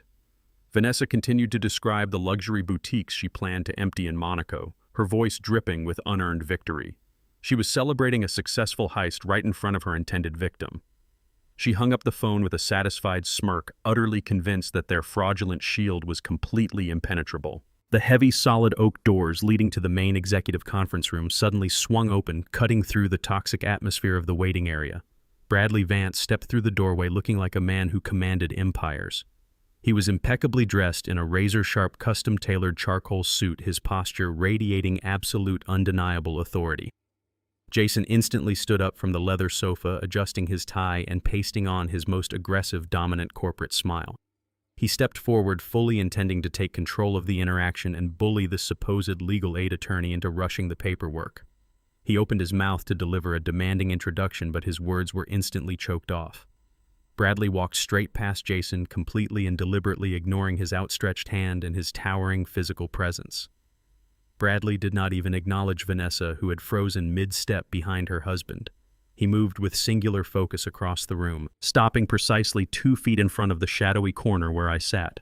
Bradley planted his feet, straightened his posture, and bowed his head slightly in a gesture of profound, unwavering professional respect. The entire room went dead silent. Bradley looked directly at me and spoke in a crisp, echoing baritone that shattered the illusion I had maintained for a decade. He announced loudly and clearly that the board of directors was fully assembled and entirely ready to receive my execution orders. The sickening, mocking smiles plastered across the faces of Jason and Vanessa froze, instantly hardening into masks of absolute paralyzing horror. The atmosphere in the room violently inverted. The fragile pensioner they had come to exploit vanished into thin air, replaced by the true architect of the building they were standing inside. The execution chamber doors were open, and it was time to step inside. The air in the executive suite immediately crystallized into a heavy, suffocating weight. Jason and Vanessa were rendered entirely speechless, their arrogant posturing shattering into jagged pieces the moment Bradley Vance bowed his head to me. The illusion of my extreme vulnerability evaporated instantly, replaced by the crushing reality of their catastrophic miscalculation. I did not offer them a single word of explanation, comfort, or gloating. I simply turned my back on their horrified faces and walked through the heavy oak doors into the main conference room. The space was a fortress of polished mahogany, soundproofed glass, and brushed steel, designed specifically for high-stakes corporate executions.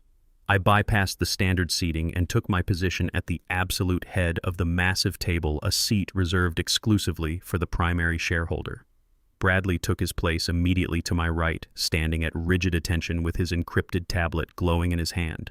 Jason and Vanessa stumbled into the room moments later, moving with the jerky, uncoordinated steps of prey walking directly into an active slaughterhouse.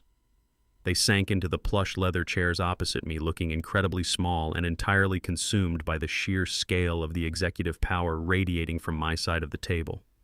The silence in the room was absolute and deafening.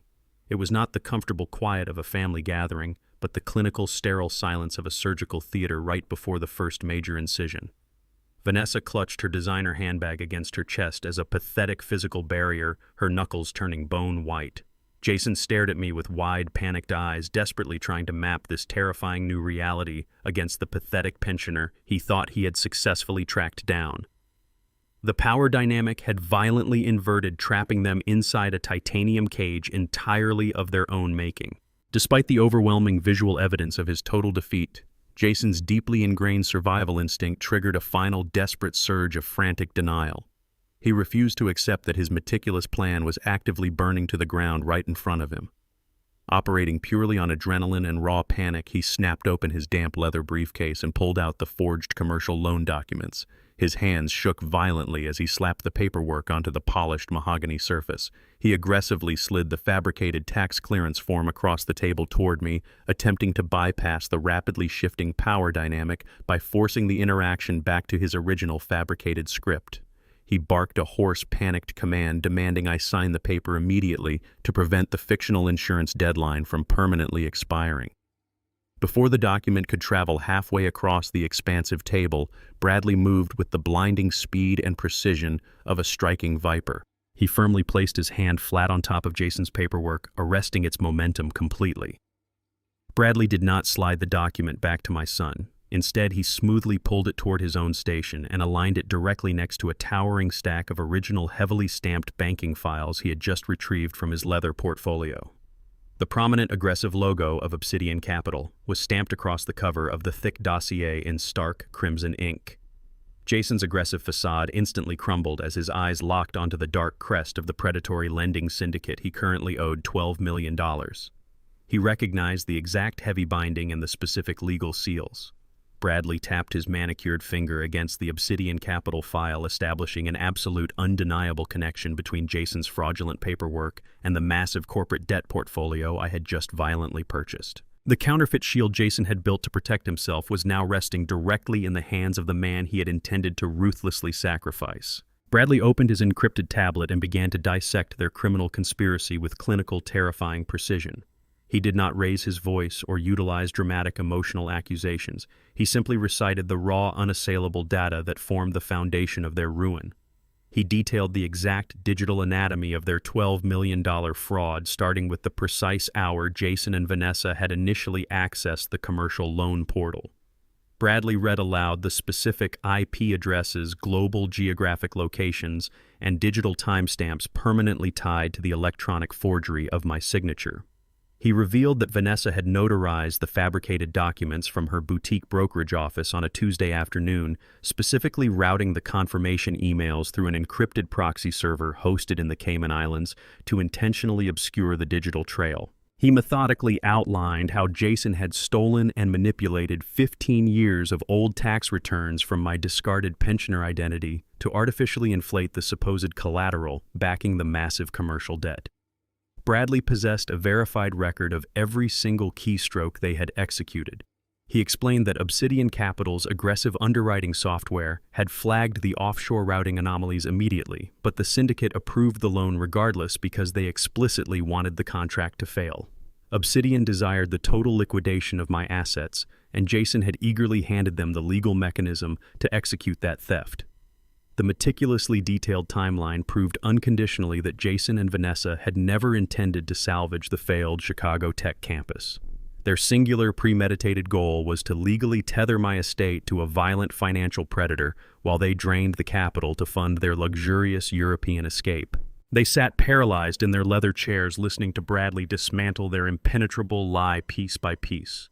Their secret offshore accounts, their fabricated financial statements, and their corrupt notary stamps were laid entirely bare under the harsh, unforgiving fluorescent lights of the boardroom.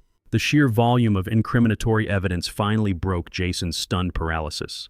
He violently pushed his chair back, the heavy wooden legs screeching harshly against the polished floor, and slammed both fists onto the mahogany table. He pointed a trembling finger at Bradley and began to shout, his voice echoing with the frantic, high-pitched desperation of a severely cornered animal.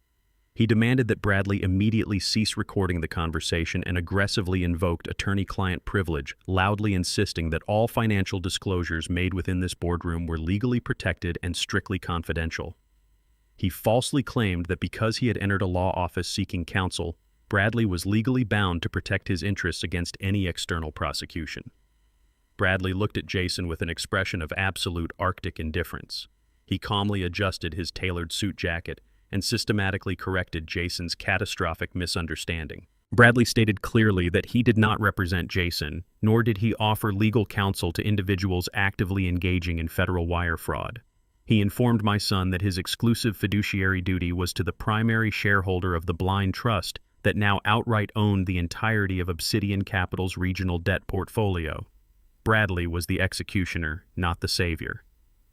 Before Jason could fully process the crushing reality that his father was the sole proprietor of his impending foreclosure, the heavy oak doors of the conference room swung open with a resounding, violent crack. The sharp sound severed the remaining tension in the room instantly. Two men dressed in severe dark federal windbreakers stepped over the threshold, their postures rigid and commanding. They moved with the synchronized, unavoidable efficiency of seasoned law enforcement. The lead agent reached into his pocket, retrieved a leather wallet, and flipped it open. The bright, unmistakable gleam of a gold federal financial fraud investigator's badge caught the overhead lights finalizing the trap. The air in the executive boardroom grew incredibly heavy as the two federal financial fraud investigators stepped fully into the room, their gold badges gleaming under the recessed lighting. Bradley Vance smoothly stepped back, yielding the floor to the authorities with the practiced grace of a man who had orchestrated this exact sequence of events. The lead investigator, a tall, severe woman with eyes like chipped ice, did not offer a polite greeting. She walked directly to the center of the mahogany table, pulled a digital audio recorder from her coat pocket, and placed it onto the polished wood. The sharp click of the device hitting the table echoed like a gunshot. She activated the recorder, stating her name, the date, and the presence of all parties in the room for the official federal record. Without a second of hesitation, she turned her predatory gaze directly onto Jason. The execution commenced with a single devastating demand. She required an immediate, itemized explanation for the $12 million of commercial capital that had vanished entirely from Obsidian Capital's lending registry. She produced a thick ledger of transaction histories outlining how the massive influx of cash had been authorized for commercial development but had instantaneously evaporated into a labyrinth of obscured routing numbers. The money legally bound to a high-interest corporate loan was entirely missing from all domestic commercial accounts. The investigator leaned forward, her voice a low, dangerous command, instructing Jason to account for every single cent of the federal wire transfer. The absolute severity of the federal inquiry shattered the last remnants of Jason's fabricated corporate arrogance. He was no longer dealing with a senile father or a weak bureaucratic hurdle.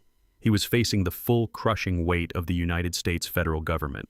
Total panic seized Jason's features, draining the blood from his face until his skin took on a sickly ashen hue. His breathing turned ragged and shallow as the reality of a federal wire fraud indictment materialized right in front of his eyes.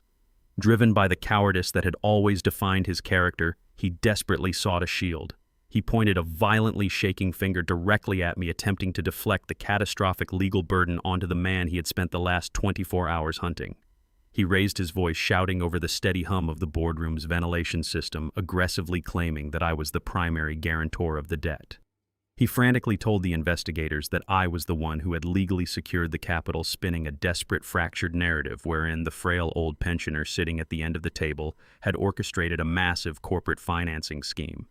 He falsely testified that I had signed the underwriting documents willingly, fully authorizing the commercial leverage of my personal estate.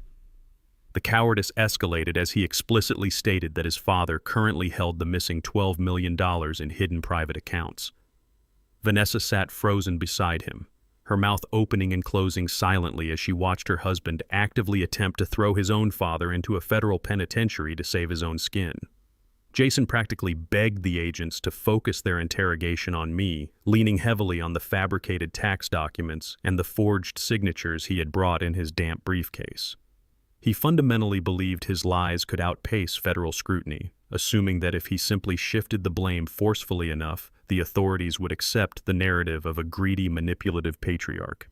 He was digging his grave deeper with every word. In his frantic effort to convince the federal agents of his innocence, Jason's mouth began moving faster than his panicked brain could regulate. The investigators pressed him relentlessly on the exact routing paths of the missing capital, refusing to accept his crude deflection. Pushed into a corner and visibly sweating through his designer suit, Jason began attempting to justify the movement of the funds, desperately trying to construct a legitimate business rationale for the offshore transfers. It was a fatal miscalculation. He began rambling about securing liquidity for aggressive modern investments, complaining that traditional tech expansions were too slow and required immediate hedging strategies. As the lead investigator continued to apply clinical, precise pressure, Jason inadvertently confessed the catastrophic truth. He blurted out that the commercial capital had been temporarily diverted to cover massive, unprecedented losses he had sustained in an illegal offshore cryptocurrency exchange. He had bypassed standard corporate accounting and poured millions of dollars into unregulated, highly volatile digital assets, gambling the entirety of his firm's operational budget on a reckless digital whim when his Chicago tech campus first began showing signs of structural failure. When that illegal gamble collapsed, entirely erasing his liquidity overnight, he had resorted to forging my signature on the Obsidian Capital loan to quietly plug the gaping financial hole before his domestic creditors noticed the missing capital. He was attempting to explain this away as a temporary high-level fiscal maneuver, a simple misallocation of funds that would eventually be corrected. He was entirely oblivious to the fact that he was actively detailing a massive multi-million-dollar federal financial crime. The digital recorder sitting on the mahogany table captured every single syllable. He had just voluntarily confessed to international wire fraud and illicit financial manipulation directly to federal authorities. The federal agents allowed Jason's frantic confession to hang in the sterile air of the boardroom for a long, agonizing moment. His voice echoed into silence as the magnitude of his self-incrimination finally registered in his terrified eyes. It was at this precise moment that I ended my performance. The fragile, slumping posture vanished. I sat up straight, my movements calm, measured, and entirely composed. I reached down and opened the worn leather folder resting on my lap, extracting a thin stack of impeccably pristine notarized legal documents. I slid them across the polished mahogany table directly to the lead investigator. The papers were not the fabricated tax forms Jason had tried to force upon me. They were certified time-stamped bank records and federal affidavits. I had instructed Bradley to execute these filings exactly 48 hours before Obsidian Capital had approved Jason's fraudulent loan. The documents proved unconditionally that I had proactively and legally removed my name, my social security number, and all associated financial ties from every single joint or legacy account Jason could possibly attempt to leverage. Furthermore, the top document was a preemptive federally registered identity theft alert, formally notifying the authorities that my identity was at imminent risk of being utilized for illicit corporate financing. By the time Jason had forged my signature to secure the $12 million, my legal identity had already been completely locked down and heavily monitored by federal regulators. My name on his contract was entirely void. Jason bore sole, inescapable legal and financial liability for the missing capital and the admitted cryptocurrency fraud. The lead investigator reviewed my certified documents, gave a single nod to her partner, and turned back to my son. She coldly announced the immediate total federal asset freeze of Jason's entire estate. The pronouncement of the total federal asset freeze hung in the boardroom like a physical executioner's blade dropping onto the polished mahogany table. For Vanessa, those words represented the instantaneous annihilation of her entire universe. She sat frozen for a fraction of a second, her heavily manicured fingers gripping the edge of the leather chair as the catastrophic reality washed over her. The designer clothes, the luxury vehicles, the elite social circles, and the impending month-long vacation in Monaco were all incinerated in a single breath. The federal agents had just severed the financial arteries that kept her artificial existence alive. She slowly turned her head to look at her husband. The man she had actively conspired with, the man who had promised her untouchable wealth built on the ruins of my estate, was now nothing more than a sinking anchor, dragging her directly into the abyss of federal prison. The initial wave of blinding panic that had paralyzed her features rapidly crystallized into something far more dangerous. Her survival instinct, honed by years of manipulating social and financial systems for her exclusive benefit, violently overrode any residual loyalty she held for Jason. She recognized that the ship was not just taking on water, it was actively plunging into the dark, crushing depths. She possessed zero intention of drowning alongside him. The parasitic bond that had united them in their kitchen a year ago immediately dissolved, replaced by a ruthless, calculating drive for absolute self-preservation. If Jason was destined to burn for his monumental idiocy and his reckless, unregulated cryptocurrency gambles, Vanessa was prepared to pour the gasoline herself to secure her own escape. She took a deep, steadying breath, preparing to launch her preemptive strike. Vanessa shot up from her heavy leather chair with explosive force, her designer heels cracking against the floorboards like rifle fire. She leveled a perfectly manicured, trembling finger directly at Jason's pale face and unleashed a torrent of sheer, unadulterated venom. She screamed that she refused to go to federal prison to cover for his pathetic incompetence and catastrophic business failures. Jason recoiled as if physically struck, his mouth opening in shock as his primary accomplice publicly abandoned him. Without breaking her furious gaze, Vanessa reached deep into the lining of her expensive handbag. Her hand emerged, clutching a small, sleek, silver flash drive. She slammed the drive onto the mahogany table directly in front of the lead federal investigator, declaring it to be her absolute leverage. Her voice dropped into a desperate, pleading cadence as she forcefully negotiated her betrayal. She informed the agents that the drive contained heavily encrypted, meticulously logged ledgers detailing every single one of Jason's hidden offshore routing numbers, shell companies, and the precise crypto wallets he used to launder his failing corporate funds. She had secretly duplicated his hard drives months ago, recognizing his reckless fiscal behavior and preparing a digital life raft for herself in the event his house of cards collapsed.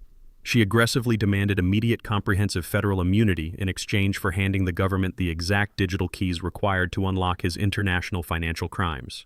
She positioned herself as a manipulated victim, a naive wife who had only just discovered the terrifying depths of her husband's illicit syndicates.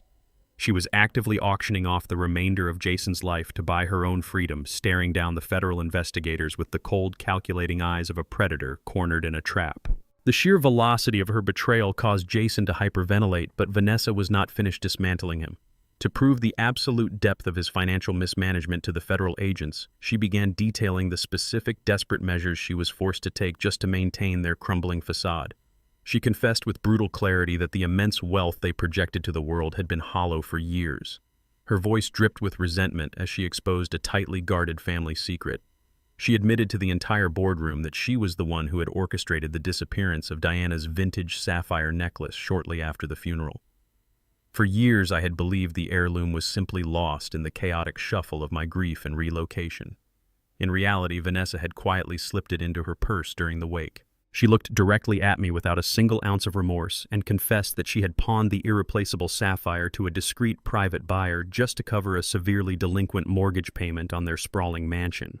She weaponized this theft to highlight Jason's unforgivable vanity. She screamed that she only resorted to stealing a dead woman's jewelry because Jason had completely refused to liquidate his massive, multi-million-dollar exotic sports car collection. He demanded they maintain the visual illusion of untouchable corporate success for his tech investors, forcing his wife to pilfer family heirlooms to literally keep a roof over their heads while his cars sat uselessly in a climate-controlled garage. She framed her disgusting theft not as a crime against my late wife, but as a necessary survival tactic forced upon her by an arrogant, delusional husband who valued his vehicular trophies more than his own financial stability. The public revelation of the stolen sapphire shattered the last remaining fragment of Jason's restraint. The visceral humiliation of his wife bartering his mother's jewelry to subsidize his vanity ignited a blinding, explosive fury. He vaulted forward, slamming his fists onto the table, and launched a devastating counterattack. If Vanessa was going to serve him to the federal agents on a silver platter, he was going to ensure she occupied the adjacent cell. He turned toward the investigators, his voice cracking with manic desperation, and unleashed her darkest corporate secret. He revealed that Vanessa had been actively committing massive real estate fraud through her elite boutique brokerage firm. He detailed how she systematically manipulated client escrow accounts, siphoning thousands of dollars from high-net-worth property closures to illegally fund her extravagant wardrobe, private country club memberships, and cosmetic procedures. He swore on the audio record that she was running a sophisticated financial shell game, continuously shifting stolen deposits between unsuspecting clients to cover her tracks. The pristine boardroom instantly deteriorated into a vicious, screaming bloodbath as husband and wife actively destroyed each other, airing years of profound, toxic criminality while the federal agents calmly recorded every single admission. The noise reached a deafening crescendo before Bradley Vance smoothly raised his hand in a simple, commanding gesture. The sheer authority radiating from his posture instantly silenced the room, cutting their screaming match off at the throat. Bradley did not look at Jason. He turned his chilling, predatory gaze entirely onto Vanessa. With agonizing slowness, he reached into his leather portfolio and extracted a completely different, heavily sealed legal dossier. He slid the pristine white envelope directly across the mahogany table toward her trembling hands. The ultimate territorial checkmate was deployed with the silent slide of a pristine white envelope across the polished mahogany table. Vanessa stopped screaming. Her breath caught in her throat as the heavy paper came to a halt precisely inches from her perfectly manicured hands. The feral, desperate energy that had propelled her to betray her husband just seconds earlier evaporated instantly, replaced by a cold, creeping dread. She stared down at the document, completely paralyzed by the sudden shift in Bradley's focus. She had genuinely believed her calculated surrender to the federal investigators had secured her a clean escape. She thought she had successfully severed herself from Jason's sinking ship, offering his bleeding carcass to the authorities to purchase her own financial immunity. She was entirely wrong. The execution taking place in this boardroom was never limited to a single target. I had built this trap to capture every parasite that had fed on my estate. Slowly, her trembling fingers reached out and broke the wax seal of the envelope. She pulled out a single sheet of heavy stock legal parchment. Her eyes darted across the sharply printed text, scanning the formal corporate letterhead and the bold, capitalized eviction statutes. The blood drained entirely from her face, leaving her skin a sickly, translucent white. The smug satisfaction of her betrayal shattered into thousands of jagged pieces. Her hands began to shake so violently that the heavy parchment rattled audibly against the silent backdrop of the executive boardroom. She looked up at Bradley with wide, terrified eyes, entirely unable to comprehend the absolute destruction she was holding. She had attempted to outmaneuver a localized financial fire, completely blind to the fact that she was standing at ground zero of a meticulously engineered structural demolition. Bradley did not allow the paralyzing silence to linger. He reached forward smoothly, plucking the legal document from Vanessa's trembling grip, and held it up to the harsh fluorescent light of the boardroom. With clinical, unyielding precision, he began to read the master deed aloud for the federal record. He recited the specific zoning coordinates and the exclusive high-end address of the massive commercial plaza located in the heart of downtown Chicago. It was the exact architectural crown jewel where Vanessa operated her elite, ultra-luxury real estate brokerage firm. Bradley detailed the immense square footage, the custom-built marble foyers, and the state-of-the-art security protocols of the commercial center. Her entire professional identity, her carefully cultivated reputation among the city's highest social circles, was physically anchored to that specific, opulent location. She used that glamorous office space to project an aura of untouchable success, luring wealthy clients into the very escrow accounts Jason had just exposed as her personal slush funds. Her business could not survive without the prestige of that specific address. Bradley finished reading the geographic coordinates and turned his attention to the ownership registry. He announced in his crisp, echoing baritone that the entire commercial plaza, including the ground beneath it and the airspace above it, was owned outright entirely and exclusively by a private commercial real estate conglomerate known as Zenith Holdings. The federal financial fraud investigators sitting at the table remained perfectly still, their digital recorder capturing every syllable as the secondary layer of our financial execution was laid bare. Vanessa shrank back into her leather chair, her breath coming in ragged, panicked gasps as she realized the true depth of the surveillance I had maintained over her life. The name Zenith Holdings struck Vanessa with the force of a physical blow because it was a name she had arrogantly mocked for years. During our mandated, insufferable family dinners, she would sit across from me at my own dining table, sipping wine I had paid for, and aggressively boast about her unmatched corporate acumen. She constantly bragged to Jason and implicitly to me about the sheer brilliance she displayed when securing her brokerage's office space. She loved to recount how she had ruthlessly negotiated a sprawling 99-year commercial lease at a fraction of the actual market value. She proudly declared that she had utterly outsmarted the anonymous, foolish corporate entity that owned the plaza, claiming the executives at Zenith Holdings were incompetent dinosaurs who completely failed to understand the prime value of their own real estate. She built her entire professional ego on the foundation of that singular supposed victory. She thought she was a brilliant, predatory negotiator tearing flesh from a weak, dying corporate giant. She had no idea that she was merely swallowing the bait. I sat quietly at those dinners, eating my meal with the fabricated frailty of an ignorant old pensioner, absorbing every single one of her venomous, boastful insults without a single change in my expression. I listened to her gloat about conquering Zenith Holdings, knowing with absolute certainty that I had personally reviewed, authorized, and signed that heavily subsidized lease agreement. I gave her the exact commercial rope she demanded precisely because that lease contained a standard non-negotiable legal clause regarding illicit financial activities conducted on the premises.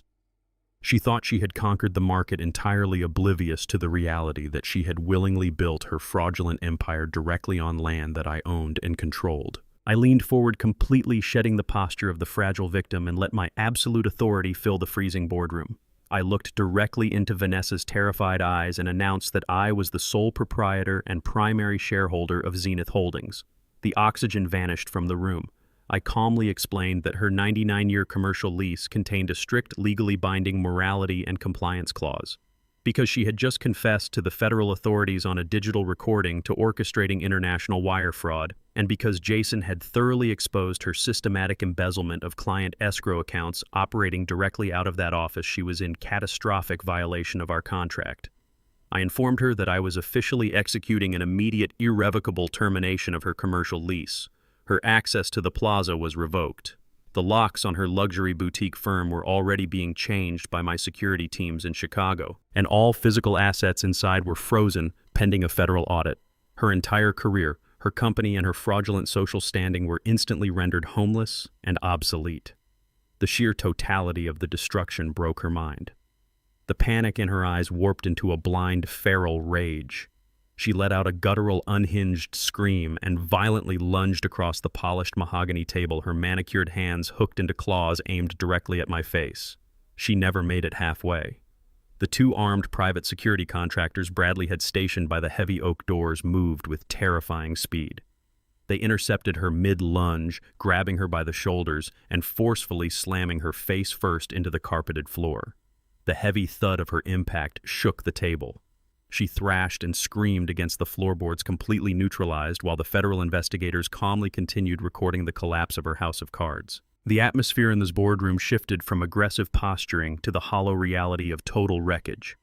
Jason stood rooted to the spot, his eyes darting frantically between the two federal agents pinning his wife to the carpet and the stark, uncompromising document sitting on the mahogany table. The reality of his situation finally breached his defenses, leaving him unable to form a coherent thought. Every asset, every shell corporation, and every illicit digital ledger he had spent months constructing had been systematically dismantled in under 10 minutes.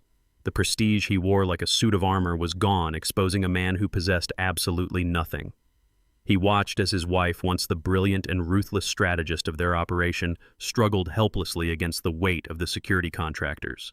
The silence of the room was now punctuated only by her muffled, indignant protests and the rhythmic clicking of the federal recording device. Jason realized that his high-stakes gamble had not merely failed. It had triggered a total, irreversible collapse of his entire social and financial structure. The empire he built on fraud and theft was now a pile of smoldering ash, and the investigators were already moving to ensure he would never walk free again. He stood surrounded by the debris of his own choices, looking at Bradley Vance, who remained a statue of corporate indifference, and then back at me, the man he had foolishly attempted to dismantle. The house of cards had not just fallen, it had been pulverized. Desperation stripped away the last vestiges of Jason's pride as he realized the agents were preparing to make the final arrests. He lunged away from the table, his movements shaky and frantic, and dropped to his knees directly at my feet. He grabbed the fabric of my trousers, his face twisted into a grotesque mask of counterfeit agony. He began to weep, producing jagged, hyperventilating sobs that lacked any semblance of genuine sorrow. He clawed at the air, begging me to consider the sanctity of our bloodline and the shared history of our family name. He pleaded with me to remember the man who raised him, desperately spinning a narrative that he was the victim of predatory bad financial advisors who had manipulated his lack of experience. He clutched my knees, his voice cracking as he swore that the entire $12 million disaster was nothing more than a simple, regrettable mistake born from youthful ambition. He promised that if I just spoke to the investigators on his behalf, he would liquidate every remaining asset to restore the capital. He looked up at me with wet, pleading eyes, praying that I would see the terrified little boy he once was rather than the criminal standing before me. His performance was hollow, a pathetic display of emotional extortion that failed to account for the decade of observations I had logged regarding his true character. I did not move. I did not flinch. I watched him degrade himself with the cold, detached interest one might reserve for a specimen under a microscope. The begging was the final, pathetic act of a man who had never accepted the consequences of his own moral failures. I stared down at my son, my expression entirely devoid of warmth or recognition. I did not see the child I once tucked into bed or the young man who had once shown promise. I saw only a stranger who had spent years preparing for this exact moment of betrayal. My voice remained steady and devoid of empathy as I spoke, cutting through his theatrics with the sharpness of a razor. I told him that I remembered the day of his mother Diana's funeral with perfect clarity. I recalled the humid, oppressive air of that afternoon, and the way he had stood by the graveside, not with the heavy burden of grief, but with an annoyed scowl directed at the sky. I remembered the exact moment he had leaned over to whisper in my ear, complaining that the lengthy burial service was dragging on far too long and was actively cutting into his scheduled golf tee time. I recounted how he had checked his watch repeatedly while his mother was being lowered into the ground, calculating how much of his day he was losing to the inconvenience of her final departure. I told him that his father had heard that whisper, had seen that impatient glance at his wristwatch, and had realized in that exact moment that his son possessed a heart incapable of love. I reminded him that he had spent that entire evening drinking expensive scotch with his business associates instead of sitting with me in the quiet house she had helped us build. That day had not been a funeral for him. It had been a scheduling conflict. The memory hung in the air, a cold, hard fact that shattered his pathetic display of filial affection. I reached into my leather folder, the same one that had already dismantled his reality, and withdrew a single crisp printout. I tossed the document onto the floor in front of his kneeling form. It was a certified printout of an email exchange dated 3 weeks before the loan fraud occurred. The header was clear and the content was damning. It contained an explicit digital instruction from Jason to an offshore associate outlining the exact protocol for transferring the stolen loan money into a private, untraceable account under a fake, legally registered name. The correspondence left no room for interpretation or the lie of an innocent error. It was absolute, undeniable proof of premeditated intent, signed with his own digital handle. I told him that while he had been playing the role of the dutiful, worried son, I had been documenting his corruption, step by agonizing step. The evidence was absolute, and it belonged in a court of law. I turned my attention to the federal agents, who had been watching the scene with silent professional intensity. They approached Jason, who remained frozen on his knees, staring at the printout with hollow eyes, as if he were looking at his own death warrant. The lead investigator reached down, grabbing Jason by the arm and forcing him to his feet. She instructed him in a sharp, emotionless tone to place his hands behind his back. The sharp, metallic snap of the handcuffs closing around his wrists signaled the definitive end of his freedom. Jason did not fight back. He simply looked at the handcuffs, then at the floor, finally accepting the total crushing weight of the life he had destroyed. The lead federal investigator forcefully gripped Jason by the shoulder, spinning him around to face the expansive glass windows overlooking the Seattle skyline. The physical removal of the antagonists commenced with a brutal, mechanical efficiency that left absolutely no room for negotiation or argument. Across the room, the private security contractors hoisted Vanessa up from the carpet, her designer dress wrinkled and her hair a tangled mess, shoving her directly into the waiting grasp of the second federal agent. The pristine, soundproofed executive boardroom was instantaneously transformed into an active federal crime scene. The lead investigator pinned Jason's arms behind his back, her voice projecting through the heavy silence with absolute, uncompromising authority. She began to recite their Miranda rights, the words echoing sharply against the polished mahogany walls. She informed them loudly and clearly that they had the right to remain silent, and that anything they said could and absolutely would be used against them in a federal court of law. She articulated every single syllable with clinical precision, explicitly ensuring that both Jason and Vanessa understood the monumental severity of their impending incarceration. Vanessa whimpered a pathetic broken sound that was immediately swallowed by the agent detailing their right to an attorney. Jason stood completely rigid, his breath hitching in his throat as the investigator explicitly warned him that if he could not afford legal counsel, one would be appointed for him. The sheer humiliation of that specific phrase, the sudden realization that his massive fraudulent wealth was entirely frozen and he was now reliant on a public defender, seemed to strike him harder than a physical blow. The absolute finality of the rigid federal protocol washed over them, cementing the undeniable fact that their extravagant facade had been completely eradicated. The sharp metallic ratcheting of cold steel handcuffs clicking securely into place punctuated the end of the investigator's recitation.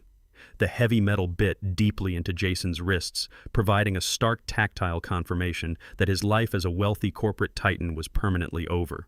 The crushing reality of his current situation violently settled into his panicked mind.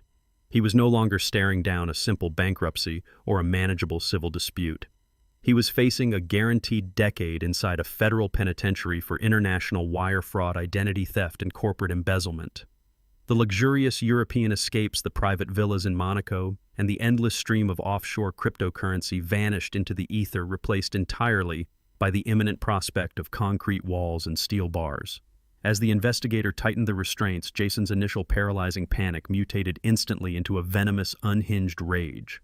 His survival instincts, realizing that begging had failed, defaulted to violent aggression. He began to thrash wildly against the federal agent's grip, his expensive leather shoes slipping against the polished floor as he desperately tried to pivot his body back toward the head of the table. He locked his wide, bloodshot eyes onto me, his face contorting into a mask of pure, unadulterated hatred. The polished, charismatic son I had once known completely burned away, leaving behind a feral, cornered predator. He screamed at me, his voice tearing at his vocal cords, spitting absolute vitriol across the distance of the mahogany table. He thrashed his shoulders completely, ignoring the federal agent's strict commands to cease resisting, driven solely by a psychotic need to verbally destroy the man who had effortlessly orchestrated his total annihilation. The illusion of his sophistication was gone, exposing the deeply pathetic, violently unstable core of his true identity. Jason strained against the tight grip of the federal investigators, his voice echoing off the glass walls as he violently attempted to rewrite the history of his own criminal failures. He screamed that he only resorted to stealing the $12 million because I was far too cheap and narrow-minded to willingly fund his genius ideas. He loudly recalled the very beginning of his doomed entrepreneurial career, spitting out venomous accusations about how I had deliberately sabotaged his original Chicago tech campus by refusing to write him a blank check. He claimed his vision for the corporate expansion was absolutely brilliant, an unprecedented industry disruption that would have yielded billions if I had merely provided the necessary seed capital without asking invasive questions. He yelled that my strict insistence on seeing tangible business plans and my flat refusal to blindly finance his unverified offshore investments had forced his hand. In his severely warped, narcissistic reality, the massive federal wire fraud and the forgery of my signature were not actual crimes, but rather a completely justified response to my unbearable financial stinginess. He actively refused to take a single ounce of accountability for his own catastrophic incompetence. Even while physically restrained by federal law enforcement with a digital recorder capturing his every word, he desperately clung to the delusion that he was the aggrieved victim of an unsupportive, greedy father. He shouted that his catastrophic losses in the illegal cryptocurrency market were simply aggressive market hedges that would have inevitably paid off if I had not selfishly hoarded my wealth. He blamed me entirely for his impending incarceration, absolutely convinced that his brilliant visionary potential had been tragically assassinated by an old man who simply lacked the courage to invest in true greatness. The lead federal investigator forcefully shoved Jason forward, disrupting his unhinged rant and physically steering him toward the heavy oak doors of the executive suite. The sudden violent momentum instantly shattered his aggressive delusions. As the polished steel elevator doors came into his line of sight, the sheer terror of federal custody violently overrode his venomous pride.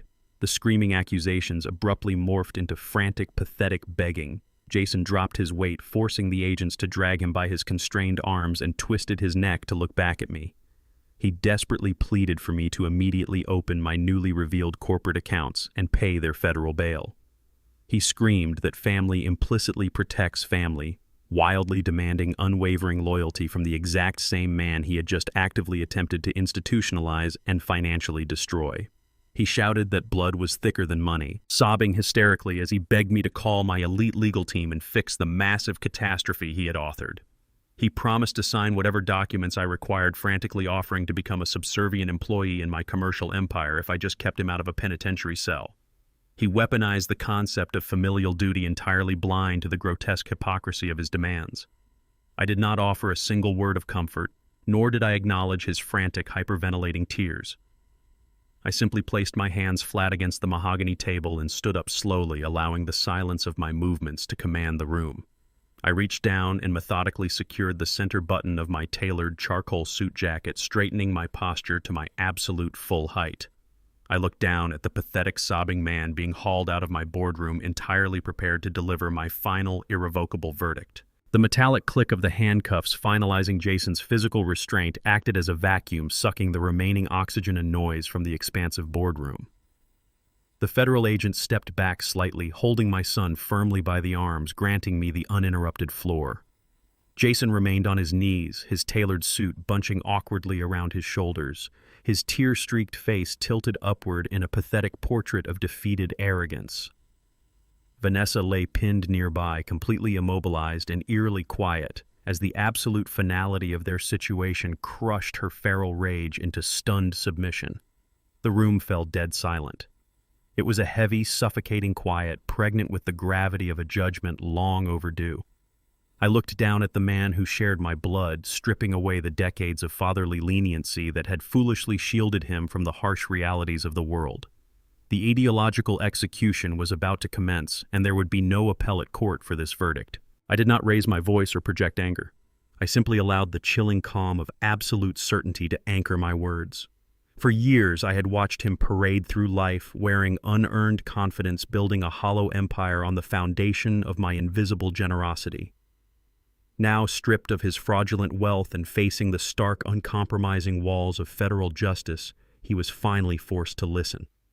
I stared directly into his panicked, bloodshot eyes, ensuring he could find no trace of the forgiving patriarch he expected to manipulate. The time for blind paternal bailouts had officially expired.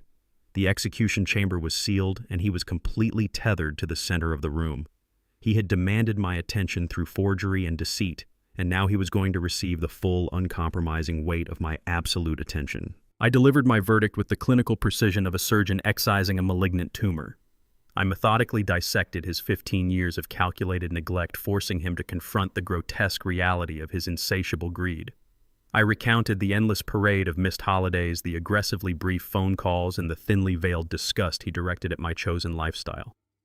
I illuminated his profound arrogance, dismantling the delusion that he was a self-made titan of industry. Every luxury car he purchased, every elite country club membership he flaunted, and every offshore account he desperately tried to fill was financed entirely by the financial ignorance and blind trust of the people he viewed as stepping stones. He believed he was the apex predator of the corporate world, entirely oblivious to the fact that he was merely a parasite feeding off the very entities he mocked. I stated clearly, my voice echoing off the brushed steel walls, that I did not actively destroy him. I did not force him to gamble his commercial capital in an illegal cryptocurrency exchange, nor did I compel Vanessa to embezzle from her escrow accounts or steal family heirlooms. I merely removed the invisible safety net that had protected him from gravity for his entire adult life. I stepped aside and allowed him to experience the brutal, unvarnished consequences of his own catastrophic actions. He had built a massive house of cards in a windstorm, and I simply stopped blocking the breeze. The federal indictments, the frozen assets, and the impending prison sentences were not my revenge. They were the natural, inevitable harvest of the fraudulent seeds he had obsessively planted. He was looking at his own reflection, finally stripped of the distortion of his monumental ego. The crushing weight of my assessment pushed Jason's gaze toward the floor, but I refused to grant him the mercy of looking away. I commanded him to look at me as I delivered the final, agonizing revelation of his total defeat. I informed him that the $12 million he had desperately attempted to steal through federal wire fraud was a pathetic fraction of his actual loss. I calmly detailed the existence of my primary blind trust, the massive multi-million-dollar corporate empire that secretly operated Zenith Holdings and Obsidian Capital. I watched his eyes widen in fresh horror as I revealed that my original estate planning documents, drafted shortly after his mother passed, had explicitly designated him as the sole uncontested heir to the entirety of my global assets. He was destined to inherit the very syndicate that was currently repossessing his life. However, that inheritance was firmly contingent upon a single fundamental metric. I required him to demonstrate one singular moment of genuine humility. I needed proof that he possessed the moral fortitude to manage extreme wealth without utilizing it as a weapon against the vulnerable. I presented him with countless opportunities to show basic human decency, to prioritize family over fiscal vanity, or to simply acknowledge his father with genuine respect rather than predatory calculation. Jason failed the test permanently. He consistently chose arrogance, manipulation, and ultimately criminal exploitation. By forging my signature to salvage his reckless gambling debts, he did not just commit a federal crime. He actively triggered the irrevocable termination clause of my will, permanently diverting a billion-dollar legacy to charitable endowments. He traded a guaranteed empire for a fraudulent loan and a pair of federal handcuffs, cementing his status as the architect of his own absolute ruin. Jason's breath hitched in a violent rattling gasp as the astronomical scale of his forfeited inheritance finalized the destruction of his reality. He opened his mouth to formulate another plea, attempting to leverage the very familial bond he had spent a decade actively destroying. Before he could vocalize his desperation, I turned my attention directly to the lead federal investigator. I formally and explicitly denied his frantic request to finance their federal bail. I stated for the official record that Jason possessed a highly documented history of utilizing hidden offshore accounts, forged identities, and illicit international cryptocurrency exchanges. He represented an extreme, unmanageable flight risk, and I completely refused to act as a financial guarantor for a man actively attempting to evade federal prosecution. The investigator nodded sharply, recognizing the absolute finality of my declaration. She gripped Jason by his restrained arms and hoisted him toward the exit, while the private security contractors hauled a weeping, hyperventilating Vanessa to her feet. The agents marched them aggressively across the plush carpet, their designer shoes dragging uselessly against the floorboards. They were shoved through the heavy oak doors without a single backward glance permitted. The massive wooden panels swung shut with a deep, echoing thud, sealing the executive suite and instantly cutting off the sounds of their frantic sobbing. The sudden silence of the boardroom was absolute, contrasting violently with the chaos of the preceding hour. I walked slowly back to the head of the mahogany table, looking down at the scattered fabricated loan documents and the glowing federal recording device. The execution was complete, the parasites were permanently removed, and the estate was entirely secure.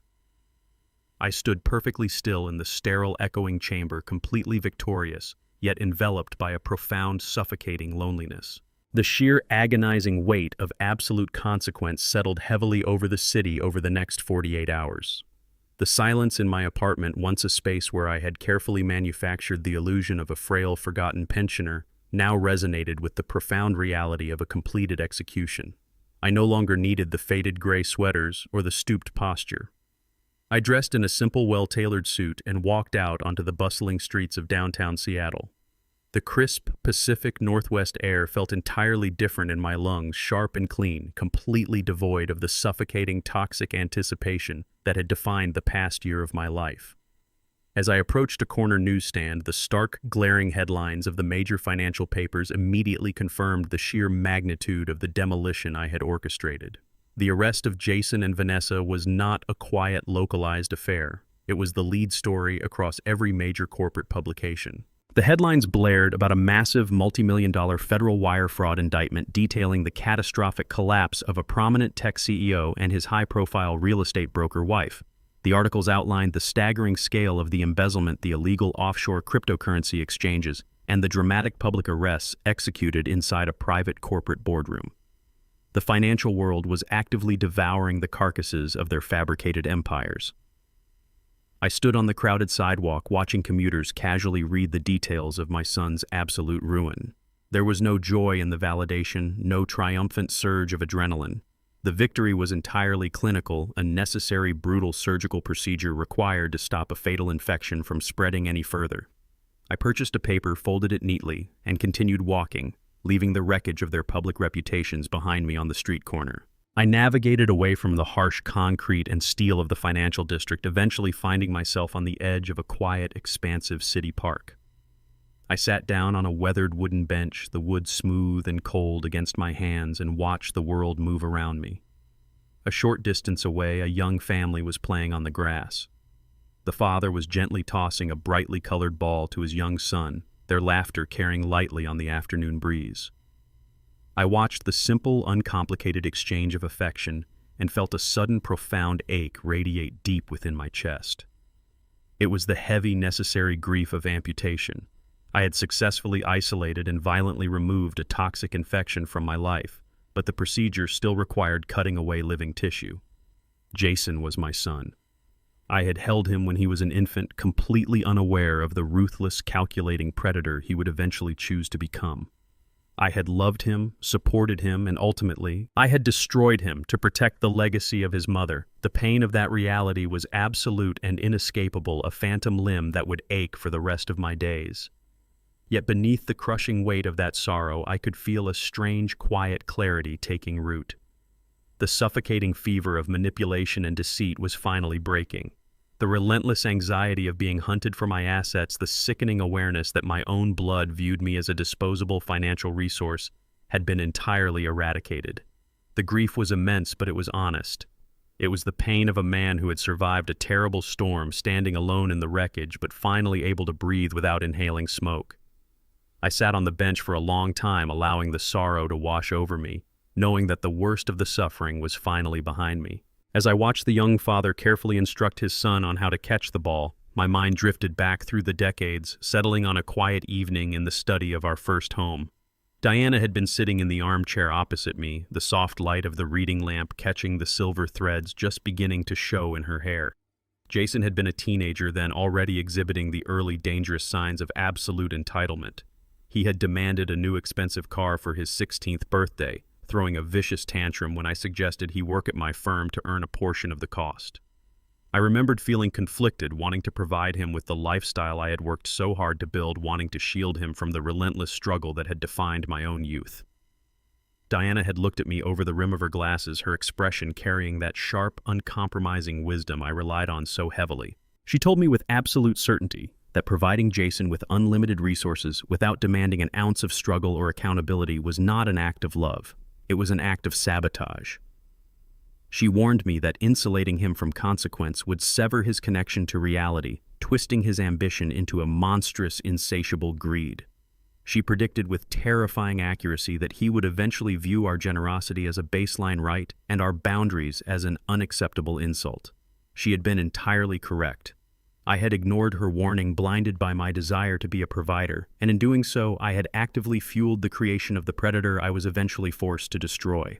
Her vintage sapphire necklace, pawned by Vanessa to fuel their vanity, felt like a final tragic confirmation of Diana's foresight. The quiet reflection in the park was interrupted by the sharp, persistent vibration of the encrypted mobile phone resting in my jacket pocket. I pulled it out and answered immediately, recognizing the crisp, professional baritone of Bradley Vance.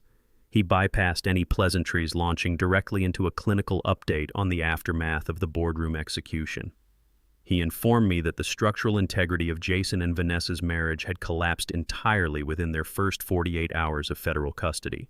The sheer terror of the impending federal sentences had completely eradicated their parasitic alliance. Parasite was actively feeding on Parasite. Bradley detailed how they were currently occupying separate interrogation rooms, frantically filing desperate contradictory plea deals. Jason was actively attempting to lay the entirety of the offshore cryptocurrency fraud at Vanessa's feet, claiming she had manipulated the corporate accounts. Vanessa was viciously retaliating, providing the federal investigators with complete decrypted access to Jason's illegal ledgers in a frantic bid for full immunity. They were tearing each other to pieces, fighting for survival in a titanium cage entirely of their own making. Bradley paused, letting the reality of their self-destruction settle before shifting to his primary objective. He formally requested my final authorizing directive regarding the massive corporate estate. The $12 million fraudulent loan had been completely absorbed by the blind trust. Jason's assets were permanently frozen, and Zenith Holdings had successfully repossessed the commercial plaza. The immediate threats had been neutralized, and the empire was secure. Bradley asked me, his tone completely neutral, how I wished to proceed with the remaining billions. I sat on the park bench looking out at the city skyline, a man completely victorious, undeniably powerful, and deeply alone. The execution was over. It was time to decide what to build on the ashes. I left the quiet solitude of the city park and returned to the towering heights of my downtown Seattle penthouse. The chaotic, deafening storm that had ravaged my life for the past year had finally broken, leaving behind a profound and crystalline clarity. I walked out onto the expansive glass-paneled balcony, the cold, salty breeze coming off Puget Sound biting bracingly against my face. The sky above the Olympic Mountains was bleeding into brilliant shades of crushed violet and burning gold, mirroring the violent but necessary end of an era. I leaned against the heavy steel railing, watching the ferries carve slow, methodical white scars across the darkening water. The internal resolution I had reached on that wooden park bench had solidified into an immovable foundation within my mind. For a decade, I had allowed the heavy anchor of biological obligation to distort my judgment, blinding me to the reality that my empire was acting as life support for a parasite. The realization that I owed nothing to a son who had actively plotted my institutionalization was utterly liberating. I had stripped away the rotting facade of our family dynamic, and now I stood alone at the absolute apex of my life. The massive, multi-billion-dollar financial syndicate I had built from nothing required a permanent, irrevocable shift in trajectory. I was no longer a victim waiting in the shadows, and I was no longer a father bound by the toxic chains of unconditional financial bailout. I was the sovereign architect of my own legacy, and I had already decided exactly how the final chapter of this empire would be written. The sun dipped below the jagged mountain peaks, taking the last remnants of my former life with it. The soft, respectful chime of the private elevator announced the arrival of Bradley Vance. He stepped into the penthouse carrying a thick, leather-bound briefcase, his demeanor reflecting the absolute gravity of the evening. We did not exchange hollow pleasantries or unnecessary small talk. The time for discussion had definitively passed. We walked in synchronized silence to the massive oak desk positioned in the center of my study. Bradley unclasped the briefcase and began laying out the final staggering stacks of legal documentation. These were not simple portfolio adjustments or minor corporate transfers. They were the architectural blueprints for the complete and permanent alienation of my personal wealth. I sat down in the heavy leather chair, picked up my favorite gold-nibbed fountain pen, and began to sign. I read through the complex termination clauses, the asset liquidation protocols, and the sovereign wealth transfers. My hand moved across the pristine parchment with a steady, resolute rhythm entirely devoid of the tremors that had plagued my fabricated performance as a frail old man. With every sharp stroke of ink, I systematically dismantled my own legal ownership of Zenith Holdings Obsidian Capital and the dozens of subsidiary shell corporations that comprised my global network. I was intentionally rendering myself a man of modest, comfortable means while simultaneously arming a financial behemoth that no individual could ever monopolize again. I transferred the entirety of my multi-million-dollar estate entirely out of my personal control, placing it directly into the ironclad grip of an unassailable legal entity. Bradley meticulously collected each signed document, his eyes reflecting a quiet, profound respect for the absolute totality of the maneuver. The empire was officially gone from my hands, secured behind a wall of impenetrable legal armor. The narrative of this brutal transition crystallized the ultimate unforgiving cost of genuine justice. To save the structural integrity of the tree, I was forced to take a surgical blade and entirely sever the diseased, rotting branch. I had spent years watching Jason transform from an entitled adolescent into a fully malignant infection, hoping that time or experience would eventually cure his profound lack of empathy. That hope had been a cowardly avoidance of the truth. True justice required me to acknowledge that the blood flowing in his veins did not excuse the poison in his character. He had willingly chosen the path of a predator, entirely eager to sacrifice my freedom and my sanity on the altar of his own vanity. Accepting that reality was agonizing, a heavy, jagged pill that I had to swallow dry, but it was absolutely necessary. I had carried the burden of his failures for far too long, absorbing his debts and excusing his cruelty out of a misplaced sense of paternal duty.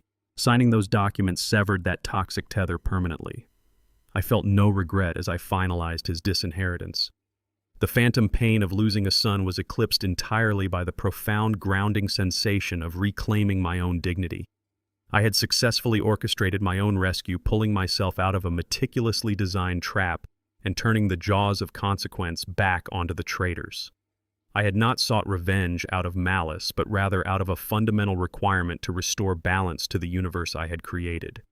The crushing gravity of the past year evaporated, leaving me anchored by the absolute certainty that I had done exactly what was required to protect my soul. I placed the cap back onto my fountain pen with a sharp, definitive click. The final master document established the Diana Hayes Memorial Foundation, an irrevocable, permanent trust endowed with the entirety of my liquidated corporate empire. I structured the bylaws with aggressive, unyielding precision, ensuring that the billions of dollars could only be utilized for two explicitly defined purposes. The capital was entirely locked into funding full-ride engineering scholarships for underprivileged minority students and financing the construction of state-of-the-art affordable housing projects across the Pacific Northwest. My empire would no longer serve as a slush fund for narcissistic greed. It would actively build the future for thousands of deserving strangers who actually understood the value of hard work. Diana's name would be permanently associated with opportunity and salvation, completely cleansing our legacy of the stain Jason had left upon it. While thousands of brilliant young minds used our wealth to build magnificent lives, my own bloodline would be forced to learn the brutal, inescapable lesson of consequence from the inside of a concrete federal cell. Jason and Vanessa would spend the next decade staring through steel bars, completely aware that the astronomical wealth they had desperately tried to steal was actively changing the world without them. Bradley packed the finalized documents away, offering a silent nod of ultimate closure before stepping back into the elevator. I walked back out to the balcony holding a freshly brewed cup of black coffee. The city lights of Seattle glittered below a sprawling constellation of life moving forward. I lifted the ceramic mug and took a slow, deliberate sip. The dark, rich warmth settled perfectly in my chest. The silence surrounding me was no longer heavy or suffocating. It was the pure, absolute sound of peace. True loyalty cannot be bought with money, nor can it be demanded simply through the ties of blood. When a person repeatedly demonstrates a lack of empathy and prioritizes their own greed over basic human decency, you must believe their actions rather than their fabricated words. Forgiveness is a noble virtue, but offering endless second chances to those who actively plot your downfall is a recipe for absolute self-destruction. Recognizing a toxic relationship is painful, but setting firm boundaries is absolutely necessary. True peace arrives only when you finally stop funding the very parasites that intend to drain you dry. What did you think of Maxwell's final checkmate? Let me know in the comments below. Be sure to like, share, and subscribe for more stories of justice served cold.